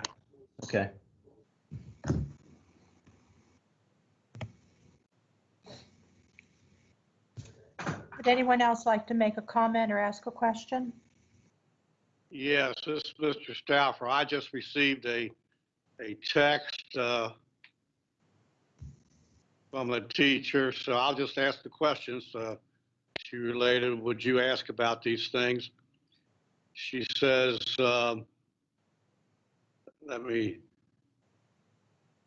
she said, ask how many teachers have to take leave and where the certified subs are coming from. So Dr. Michael, would you or someone like to comment on that? Dr. Pugh, is an HR question. Do you want to respond to that? Sure, I'm looking for my paper we discussed earlier, but from my recollection right now, it is 23 people who are on leave for childcare, dependent care, and there are 13 that we're considering for telework. And I think the question was about substitutes. I think the majority of those folks on top of our traditional, pregnancy, long-term illness, things like that. I think we have many of the substitutes. I think we still have about a dozen substitutes we need to secure. Most of our day substitutes only want to work daytime, so there's not many of them that want the long-term substitute work. But we're working in the process of filling those gaps right now. And she asked another question. I can't remember if this is covered in the Return to Learn plan or not. I don't have it in front of me right now. She says, what happens if a person is positive and has to go on leave? Do others go on leave and use their own sick days? Mr. Prue's got the best answer to that. That is in the plan, and it is in a protocol that we sent to staff. Okay. So, Mr. Prue, I don't know if you want to respond to that. I can, Dr. Michael. So any staff member who is showing symptoms and is asked to quarantine and to go for testing is covered under the Federal Coronavirus Leave Act, up to 14 days of coverage. Additionally, once we identify the close contacts to that individual and in consultation with the health department, other individuals may be asked to quarantine as well, and they are also covered under the Federal Coronavirus Leave Act. So neither the ill employee or the close contacted employee are using their own leave. They're falling under federal leave. I think she meant, what if somebody tests positive? Maybe I didn't hear what you said correctly. It's the same discussion, Mr. Stauffer. I mean, it starts with someone who is symptomatic, and because of the length of time that testing is currently taking in Washington County, we're identifying close contacts at the point that someone is symptomatic and being sent for testing, so that we can keep the rest of the staff safe. If that person does provide a positive test, we want to make sure we've identified, isolated, and quarantined potential contacts that may have contracted the virus at the same time, so that they're not infecting others. So we're doing a full quarantine at the moment that we have a perceived positive, and again, I'm talking about symptomatic individuals, to protect the larger workforce. And I'll just ask the third question. I just got another text message about it. I don't know anything about this. It says, please ask about the petition that over 2,000 people signed that was designed by WCTA. I'm not familiar with that. Can anybody comment on that? I'm not sure what that is. Someone just said, another one came in, says it's about flexibility. Anybody know anything about that? I don't know. Mrs. Williams, Yes, Mrs. Fisher. I'm not so sure we should be taking text messages from people. That's almost like having the what we usually do at the beginning, and where people can come and express their ideas.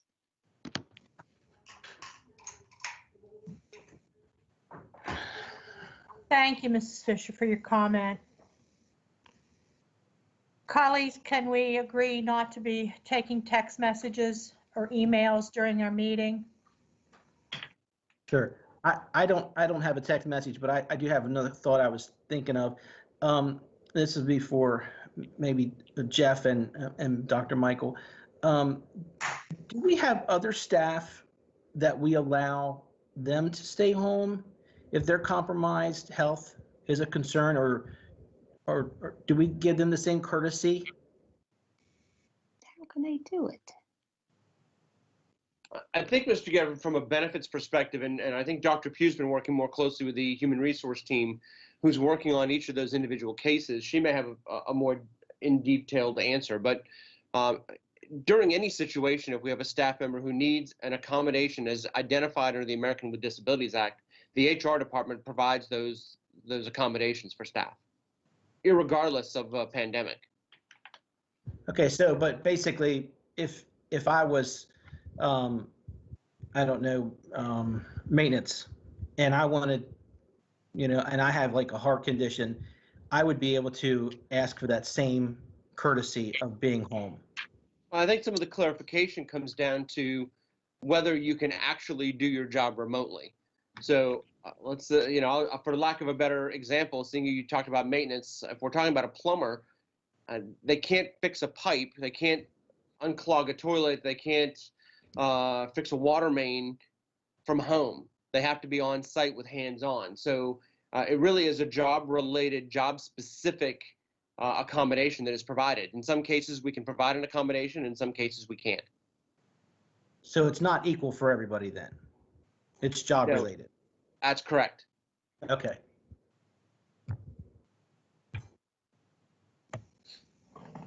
Does anyone else have a comment or a question? Mrs. Williams, Yes. I think it's dragging out. I still feel the same way I felt when we started and when I made this motion or, asked for the amended agenda, that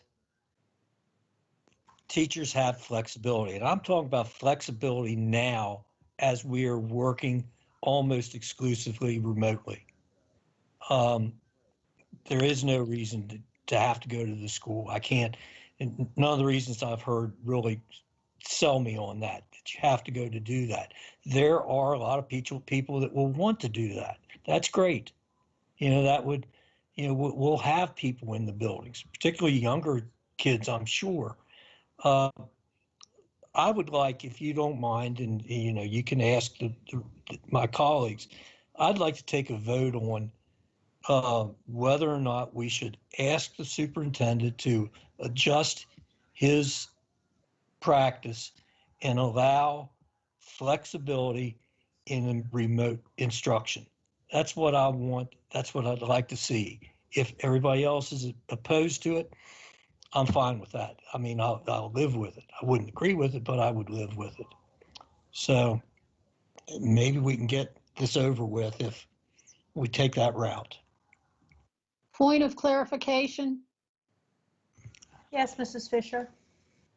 I just want to make sure I understand what Mr. Ridenhour is suggesting. Does he mean then it is not if it passes, every teacher would have the right to decide to stay home or to teach in school without asking anybody permission? Is that it? Yeah, that's what we did before. Yes. Okay. Are there any other I just questions? wanted to understand what you Okay. meant. Okay. Yeah, that's fine, Jackie. Are there any Well- other questions? Yeah, I have a point of clarification.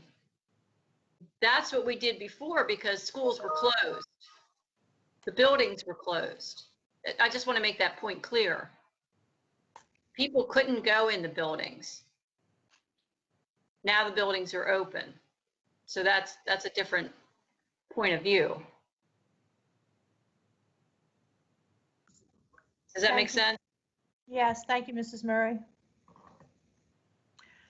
So, Mr. Ridenhour, when you amended the agenda to place this item under old business, the motion, as I recall, was a discussion and possible vote. So if you would like to make a motion, or if any other member would like to offer a motion. Do you want me? Oh, are you directing that to me, Melissa? I'm asking if you would like to make the motion or if there's anyone who wants to offer Okay. a motion of any kind. Yeah, I would, Madam President, I move that we vote. Okay, let me get this right. Okay, I would like to see a vote to determine whether our instructional staff should have the opportunity to determine whether they do their remote teaching from home or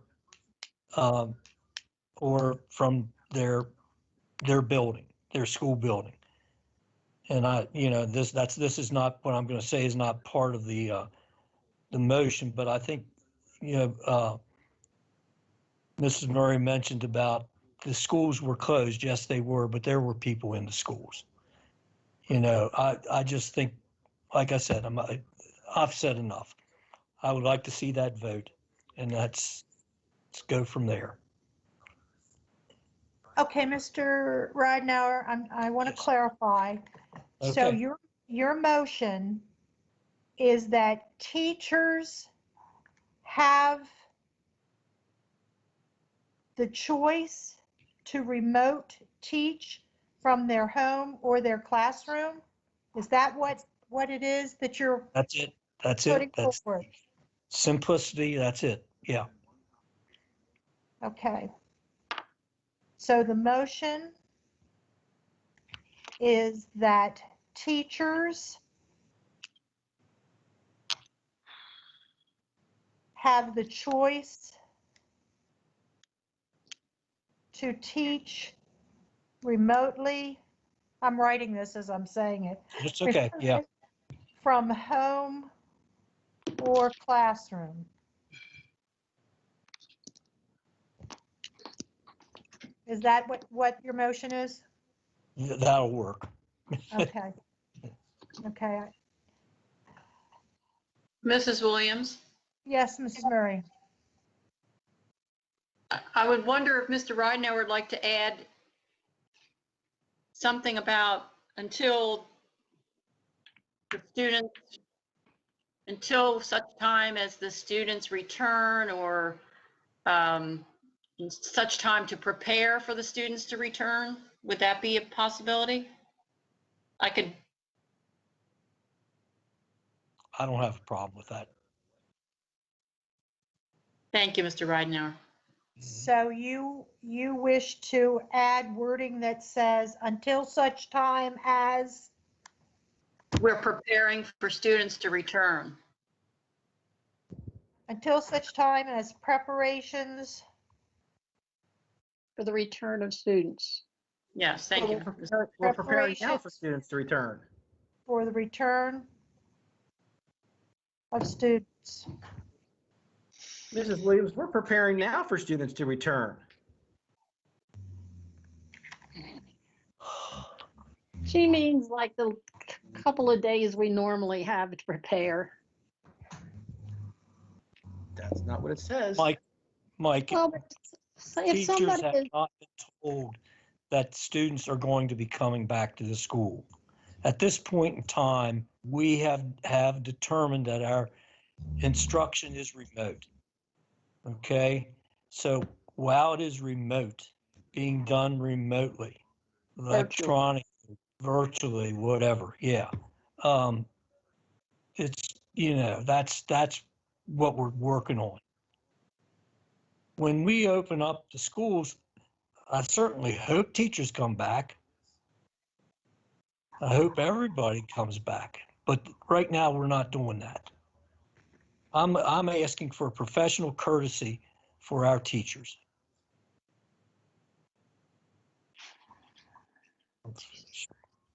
Okay, so my understanding then is that you're asking for flexibility for the teachers to decide from where they will be teaching remotely, either from home or the classroom. Is there a second to Mr. Ridenhour's motion? This is Mr. Bickford. I will second that motion. Thank you, Mr. Bickford. The floor is open for discussion. Do teachers now have the ability to contact HR and say, I can't come because I have an immune system that would jeopardize myself, or I'm a caregiver, and they could go on a short leave of absence? Is that what they are doing now? Yes, that is what they're doing right now. Right now, they're contacting HR if they have dependent care needs, or if they themselves have a medical concern, at which time they're evaluated on an individual case by case using that interactive model to try and find the most appropriate accommodation.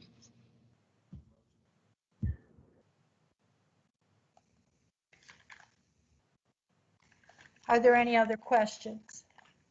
Yes, Mr. Stauffer. Yes, Mr. Stafford. Just curious about in the return to learn plan, there's been a schedule set up for elementary, middle, high school, and this type of thing.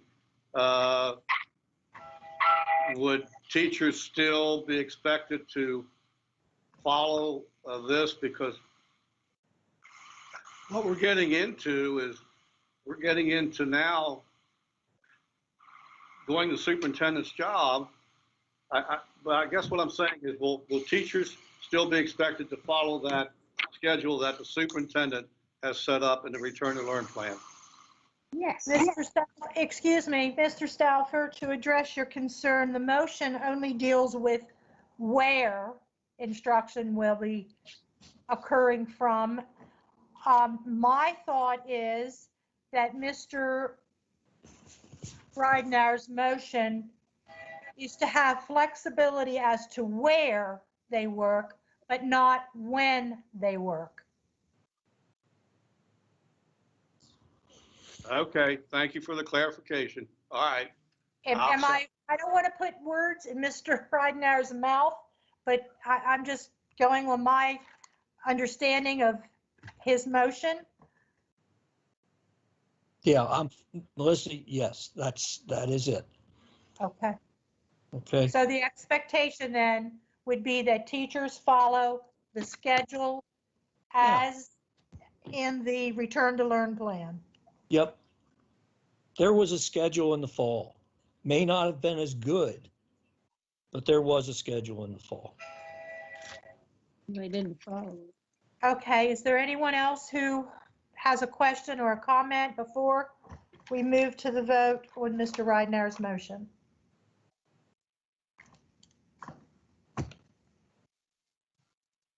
Hearing none, then we'll move to the vote. Dr. Pugh, would you please call the roll for the vote?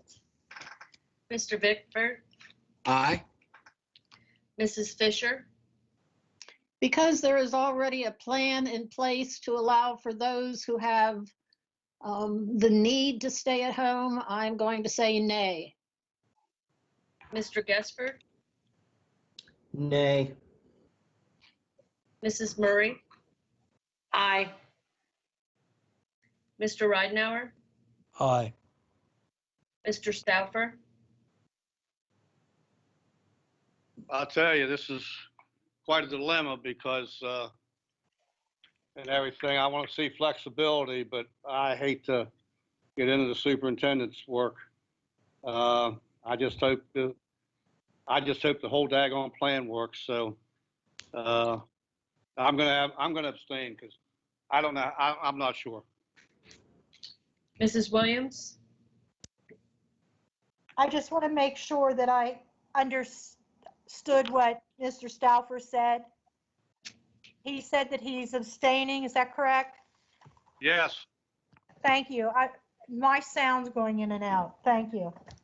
Dr. Pugh, back to you. Mrs. Williams, Aye.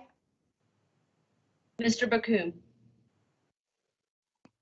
Aye.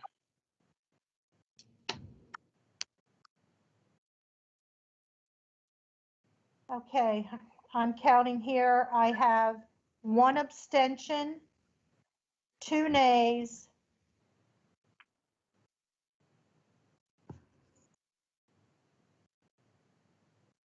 and 4 affirmative votes, with the student member concurring with the affirmative votes. Is that correct, Dr. Pugh, by your count? yes, it is. Okay, so the motion carries with 4 votes.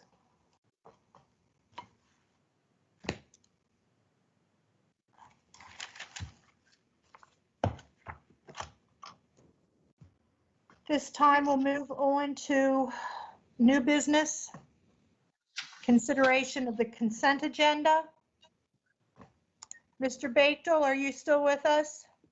I am, ma'am. Thank you. Good evening, President Williams, members of the board, Dr. Michael. Tonight I have 2 motions. The first is the consent agenda that has 2 items for your review. The second is a ratification request for an emergency procurement. The Purchasing Review Committee has reviewed these items and they are being recommended for approval, and staff is available if you have any additional questions. Thank you, Mr. Bechtel. Is there a motion? Madam President, this is Mr. Bickford. I move to approve the procurements for mathematics instructional resources to Hand to Mind at a cost of $202,812.50, an elementary science virtual learning student kit to Taylor Science Center at a cost of $58,745.50. Thank you, Mr. Bickford. Is there a second to Mr. Bickford's motion? Mrs. Second. Fisher seconds. Thank you, Mrs. Fisher. Is there any discussion, any questions for Mr. Bechtel?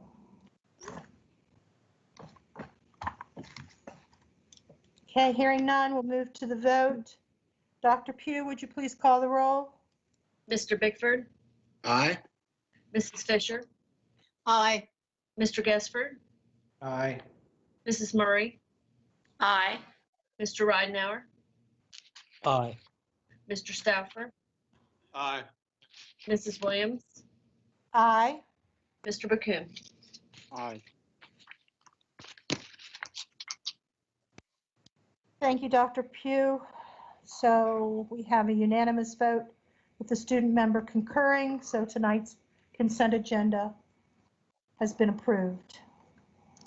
Our next item under consideration under new business is an emergency procurement for the board's ratification. Mr. Bechtel, this is you again.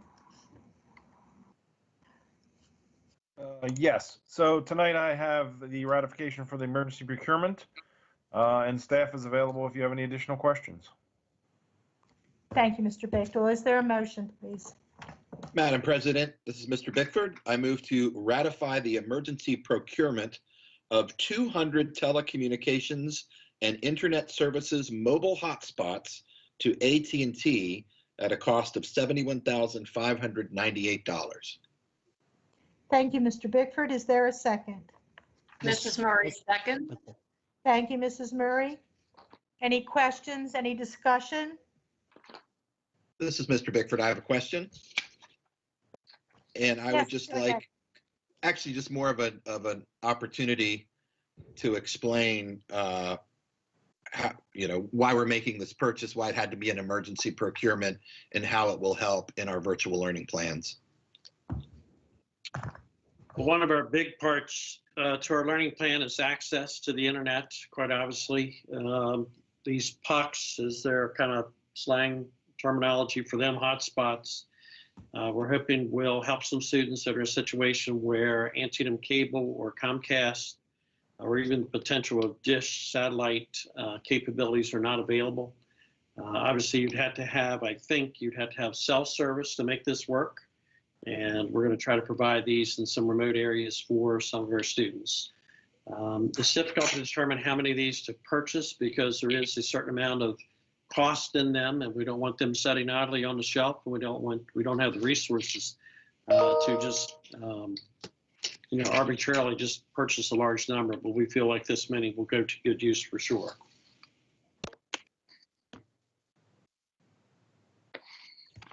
Are there any other questions? Then we'll move to the vote on Mr. Bickford's motion. Dr. Pugh, would you please call the roll?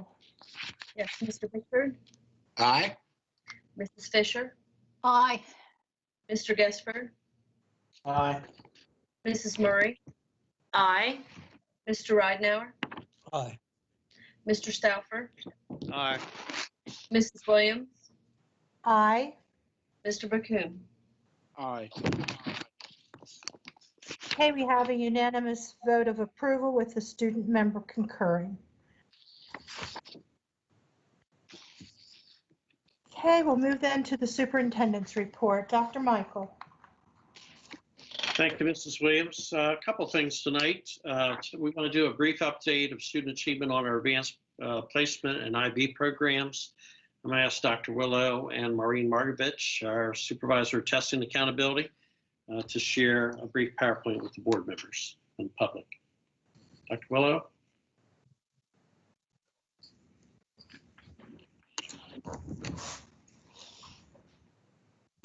President Williams, Dr. Michael, members of the board, Dr. Willow and I are pleased to present the Advanced Placement International Baccalaureate Achievement Results for 2019-2020.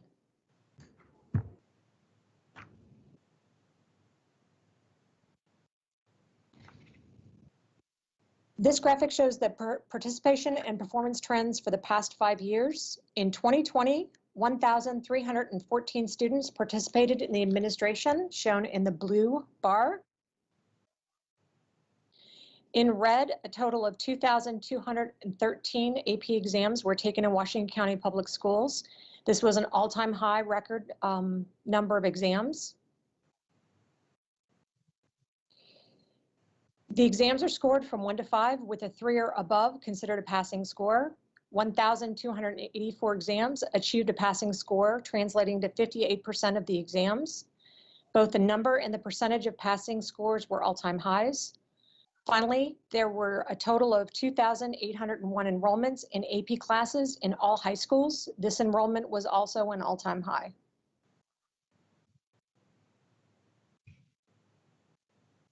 The 5-year trend of the distribution of AP scores is shown in this graphic. When we compare the 2020 achievement, the number of ones decreased to 15.3% of the total.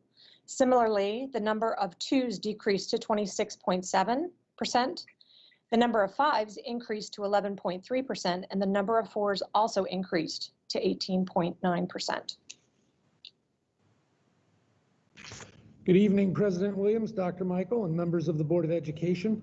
Well, I'm going to recognize some individual schools for their accomplishments on AP testing. I want to take this opportunity to congratulate all of our students, parents, teachers, and administrators for their hard work and their successes last year in their AP classes. AP classes are considered some of the most rigorous courses offered in Washington County. In the spring of 2020, College Board offered a modified exam. AP exams were administered as a 45-minute web-based free response. The following schools had all-time highs: Barbara Ingram School for the Arts, English Literature pass rate 80%, World History pass rate 92%. Boonesboro High School, a 100% pass rate in both World History and Calculus AB. North Hagerstown High School, an English Language AP pass rate of 81.3%. Some other notable accomplishments: Barbara Ingram School of the Arts had an all-time high pass rate of 77.4%. South Hagerstown had an all-time high pass rate, 54.9%, and Washington County Technical High School had an all-time high pass rate of 53.9%. Congratulations to all of those schools.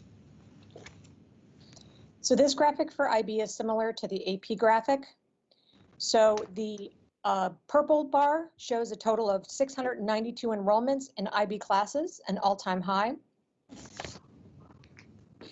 The blue bar shows that there are 157 students participating in IB exams, also on all-time high. In red, a total of 351 exams were taken. This is again an all-time high number of IB exams. The green bar reflects 216 exams that achieved a passing score. These exams are scored from 1 to 7, with a 4 or above considered a passing score, and this is a pass rate of 61.5%.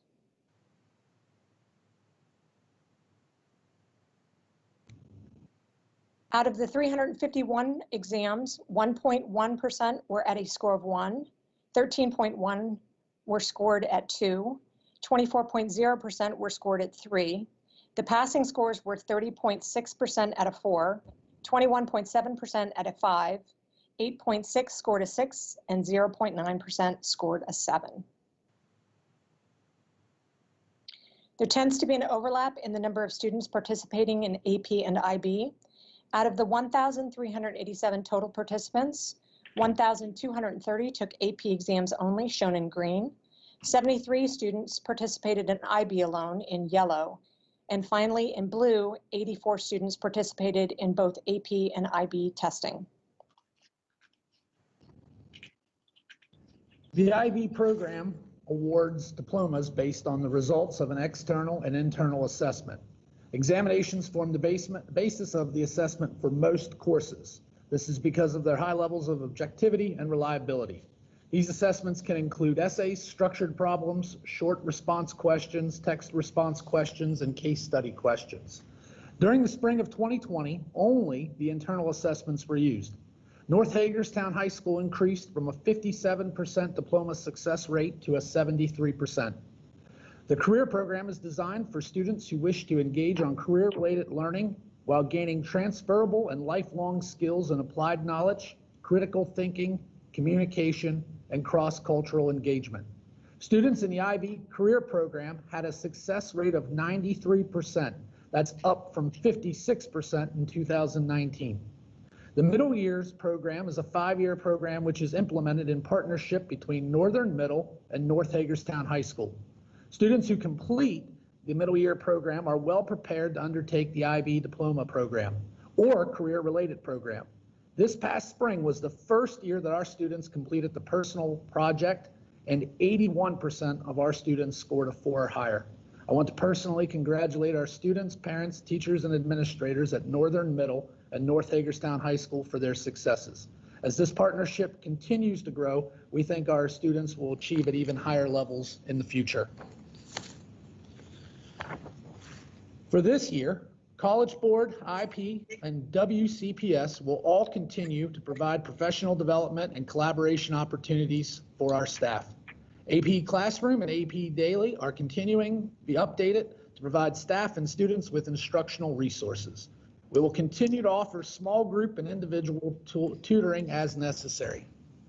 At this time, I'll take any questions from Board of Ed members.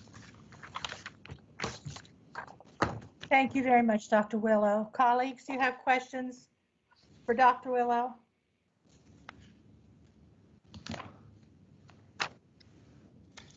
Comments? This is William. I would like to give a statement. Yes, Mr. Bakum.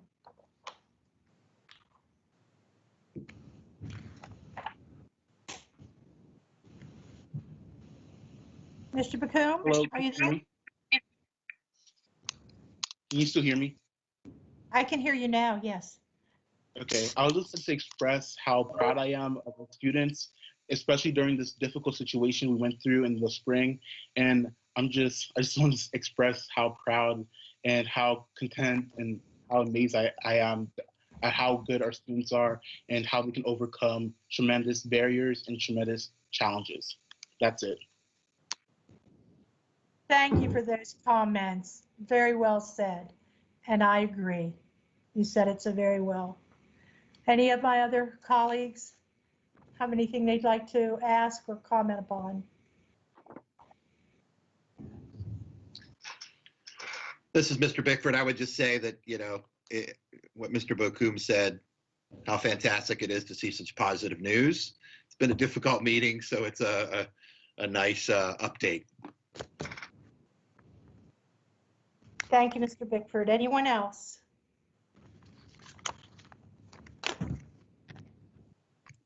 Okay, then. Dr. Michael, do you have something else So I additional? actually want to add my congratulations to staff and to our students for their hard work, not only at North and Northern Middle School, but also across all of our high schools and even those schools, elementary and middle, that help prepare our students for the rigor of IB and AP exams. So we're very pleased with the accomplishments of our teachers and particularly our students. And obviously many of those students will be returning to us and some are moving on to college, and we wish them all well. At this time, I'd like to ask Dr. Willow if he would just give a brief update on the Return to Learn plan. One of the pieces we were still really putting together was some of that nighttime piece. I think a lot of this will be the backbone of the future of Washington County. I can see in the future thousands of children that will be involved in distance learning, very different than what we have right now, but will be an option for them for the future. I'm hoping that we'll gather some homeschoolers, maybe some other students that may be interested in joining the Washington County student body in the future with a program similar to some of the pieces that Dr. Willow is going to now share. So Dr. Willow. Thank you again. This evening, I will share some exciting supports for our students and parents to provide flexibility and support with distance learning. WCPS has created a new distance learning site where students and parents and others may go for additional support and curriculum content. The new site will have a section for a video library sorted by grade level and content topic. These videos will allow our students and parents to access content support anytime it is needed. Teachers will also have the ability to use these videos as resources in their classrooms.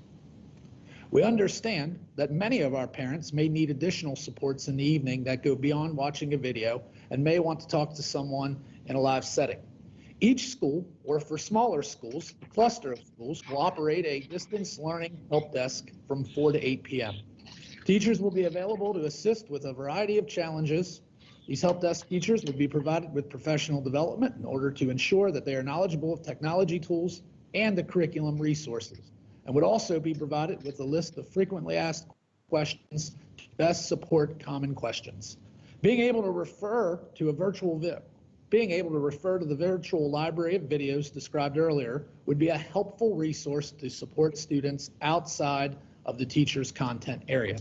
These teachers may need to engage in a Google Meet with the students to best understand the challenge. When a teacher is unable to answer the question, the help desk will direct the question to the appropriate person for a response the next day. In addition to school-based help desk, the technology help desk located at the Center for Educational Services will be available Monday through Thursday from 8 a.m. to 8 p.m. to answer technology-related questions and concerns. I'd like to take a moment to expand on the next slide and what WCPS is doing to support synchronous learning. I want to be clear. We want to meet the needs of all students. Parents, students, teachers, counselors, administrators will all work together to remove barriers to daytime synchronous student learning. We are working with our daycare providers to ensure students have access to synchronous learning during the day in their place of care. WCPS teachers will deliver synchronous learning through Google or Zoom when a child is at a daycare. WCPS is working to provide reliable internet to all of our families in order to facilitate both synchronous and asynchronous learning opportunities. If a family is in need of wireless internet support, they should contact their school principal. WCPS is identifying learning gaps and has developed tutoring plans to accelerate the learning of all of our students. If WCPS is unable to remove the barriers to daily synchronous learning, the student, in consultation with the principal or the principal's designee, will have the opportunity to enroll their son or daughter in Anytime Learning at WCPS. In Anytime Learning at WCPS, the student will be assigned a teacher of record who will set up a Google Classroom. The teacher will create daily videos and assignments for the student to complete. The student will view the videos, complete the assignments based on their schedules. Students will have the opportunity to check in synchronously with the teacher on a weekly basis. In order to be counted as present, the student needs to complete the assignments weekly. This program, we believe, will allow students the opportunity to work at their own pace and provide flexibility to our parents and students as needed. We're very excited about this, and as Dr. Michael mentioned earlier, we believe this is something that can expand and be part of our virtual learning platform in the future. At this time, I'll take any Board of Ed member questions in regards to the slides that I presented. Thank you, Dr. Willow. Colleagues, any questions for Dr. Willow?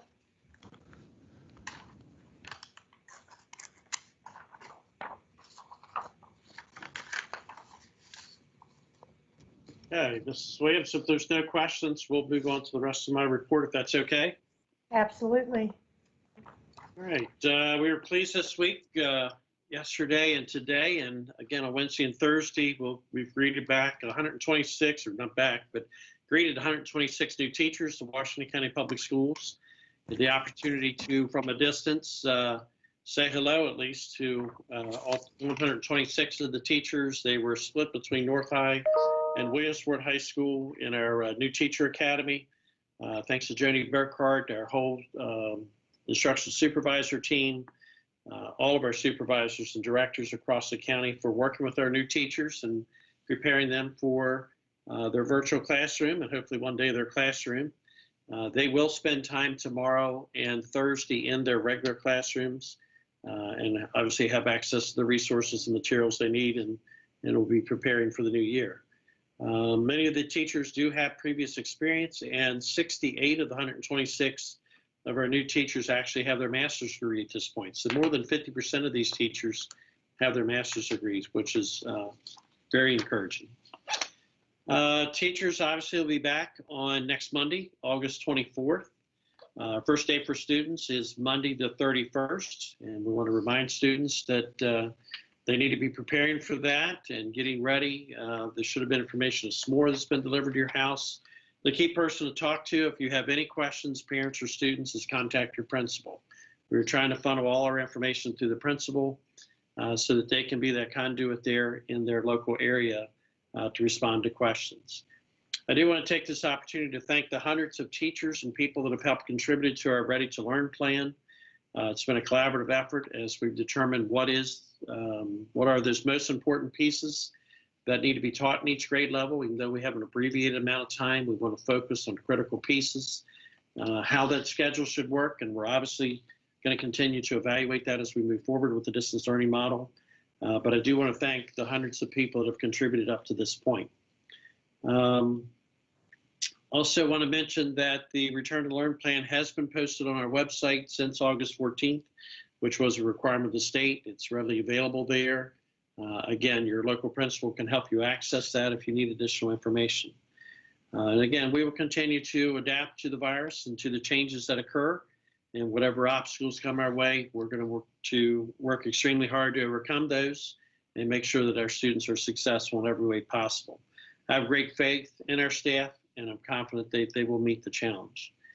I'd like to thank our custodians. They've worked hard all summer long to prepare our buildings. Even though many of our rooms may go unused for the time being in the short term, they've done a lot of work to prepare their classrooms, to prepare the building, and as they usually do throughout the summer, just an extensive amount of work to get our buildings in good shape. I do want to thank all of them. I want to thank everybody that's contributed and worked on the Sharpsburg, the Barbara Ingram facility, and our new Tech High facility. While there were many other construction projects going on, those are certainly three highlights.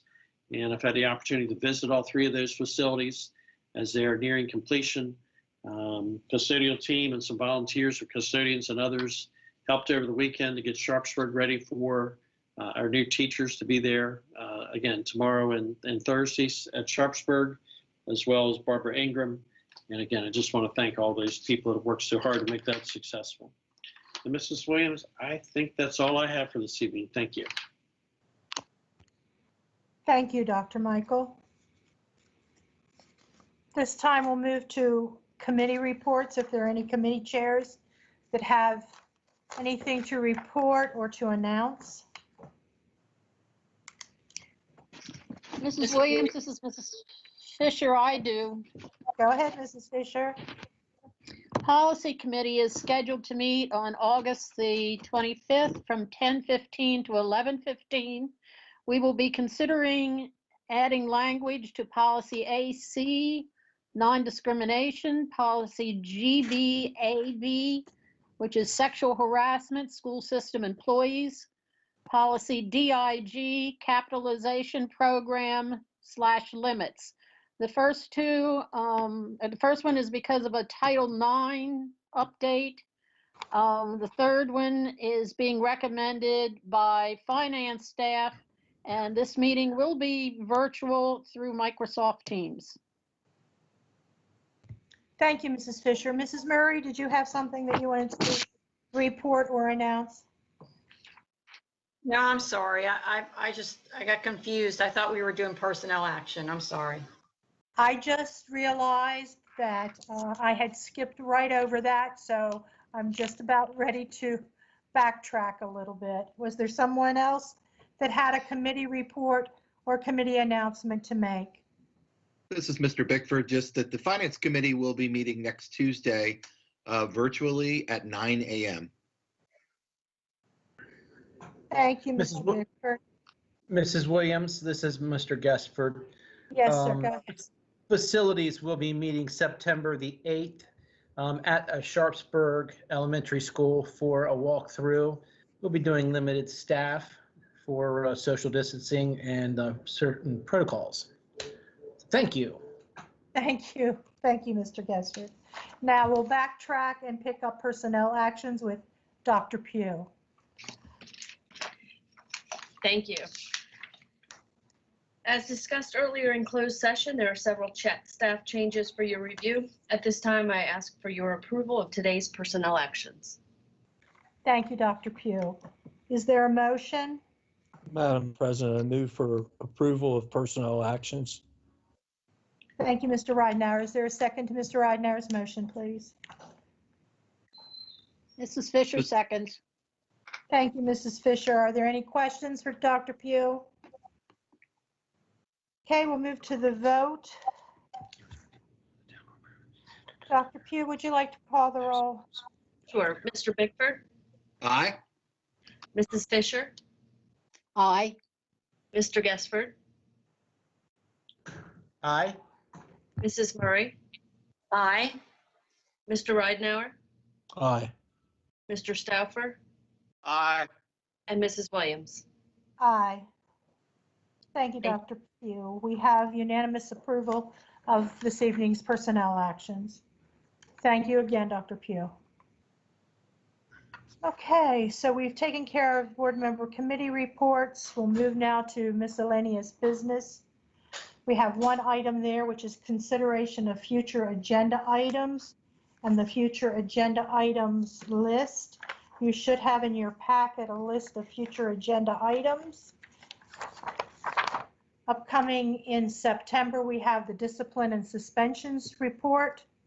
In October, we have a presentation of the audited financial statements and the auditor's report, summer learning programs, and summer projects reports. And the ESSA Consolidated Strategic Plan will be presented in late October at our October 20th meeting. Looking ahead to November, we'll have a report on teacher recruitment, hiring, and new teacher induction. We'll have a data report on the 2019-2020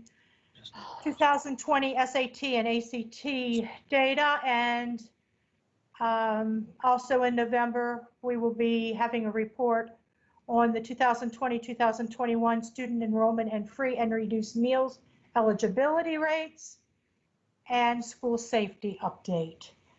I have one other future agenda item that I would like to bring to you for your consideration. I would like to have the board establish an ad hoc advisory committee to plan for the reopening of schools.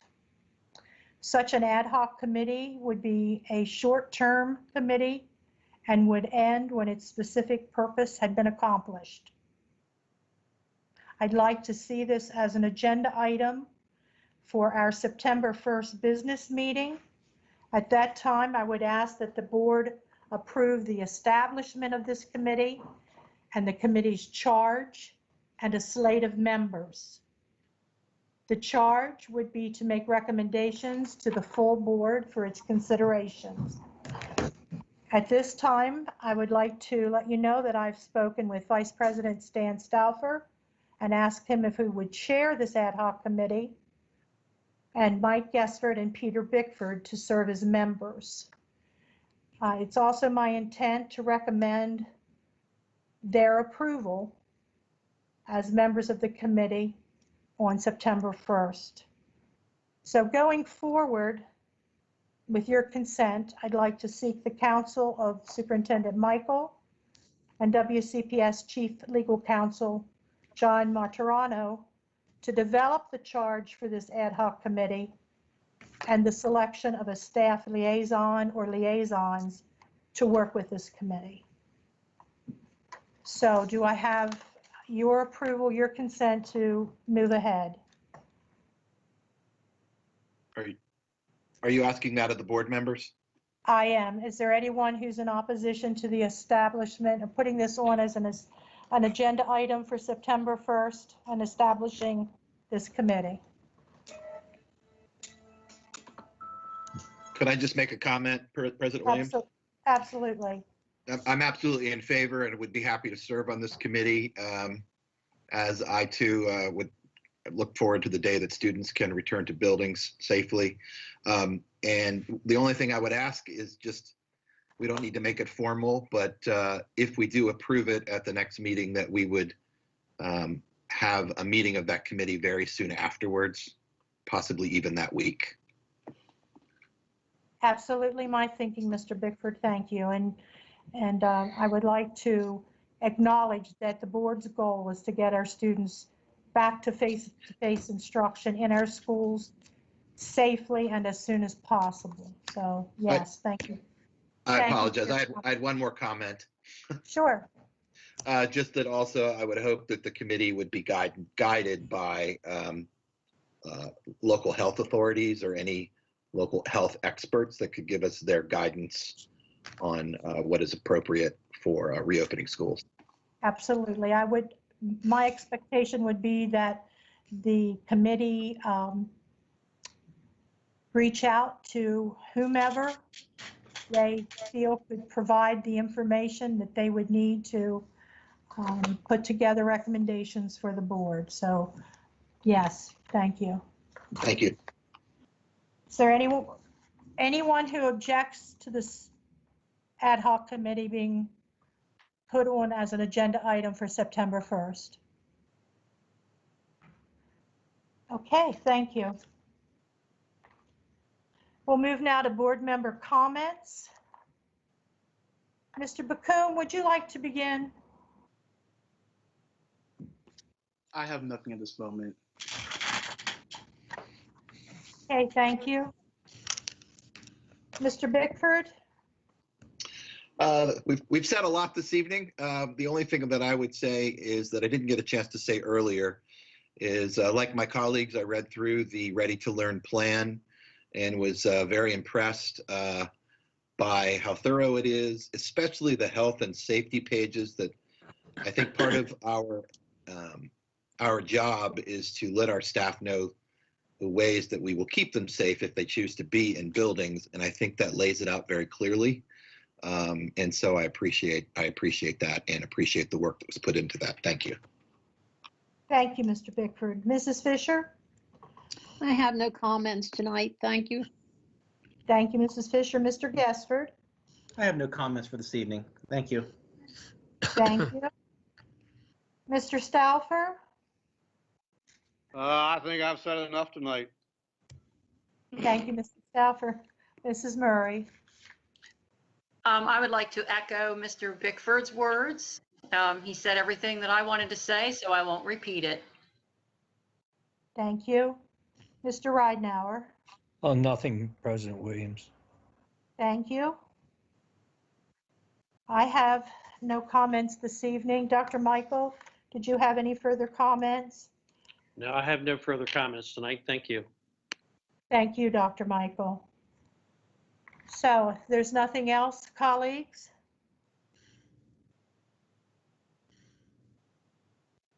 Then we stand adjourned. Thank you very much for this evening's meeting.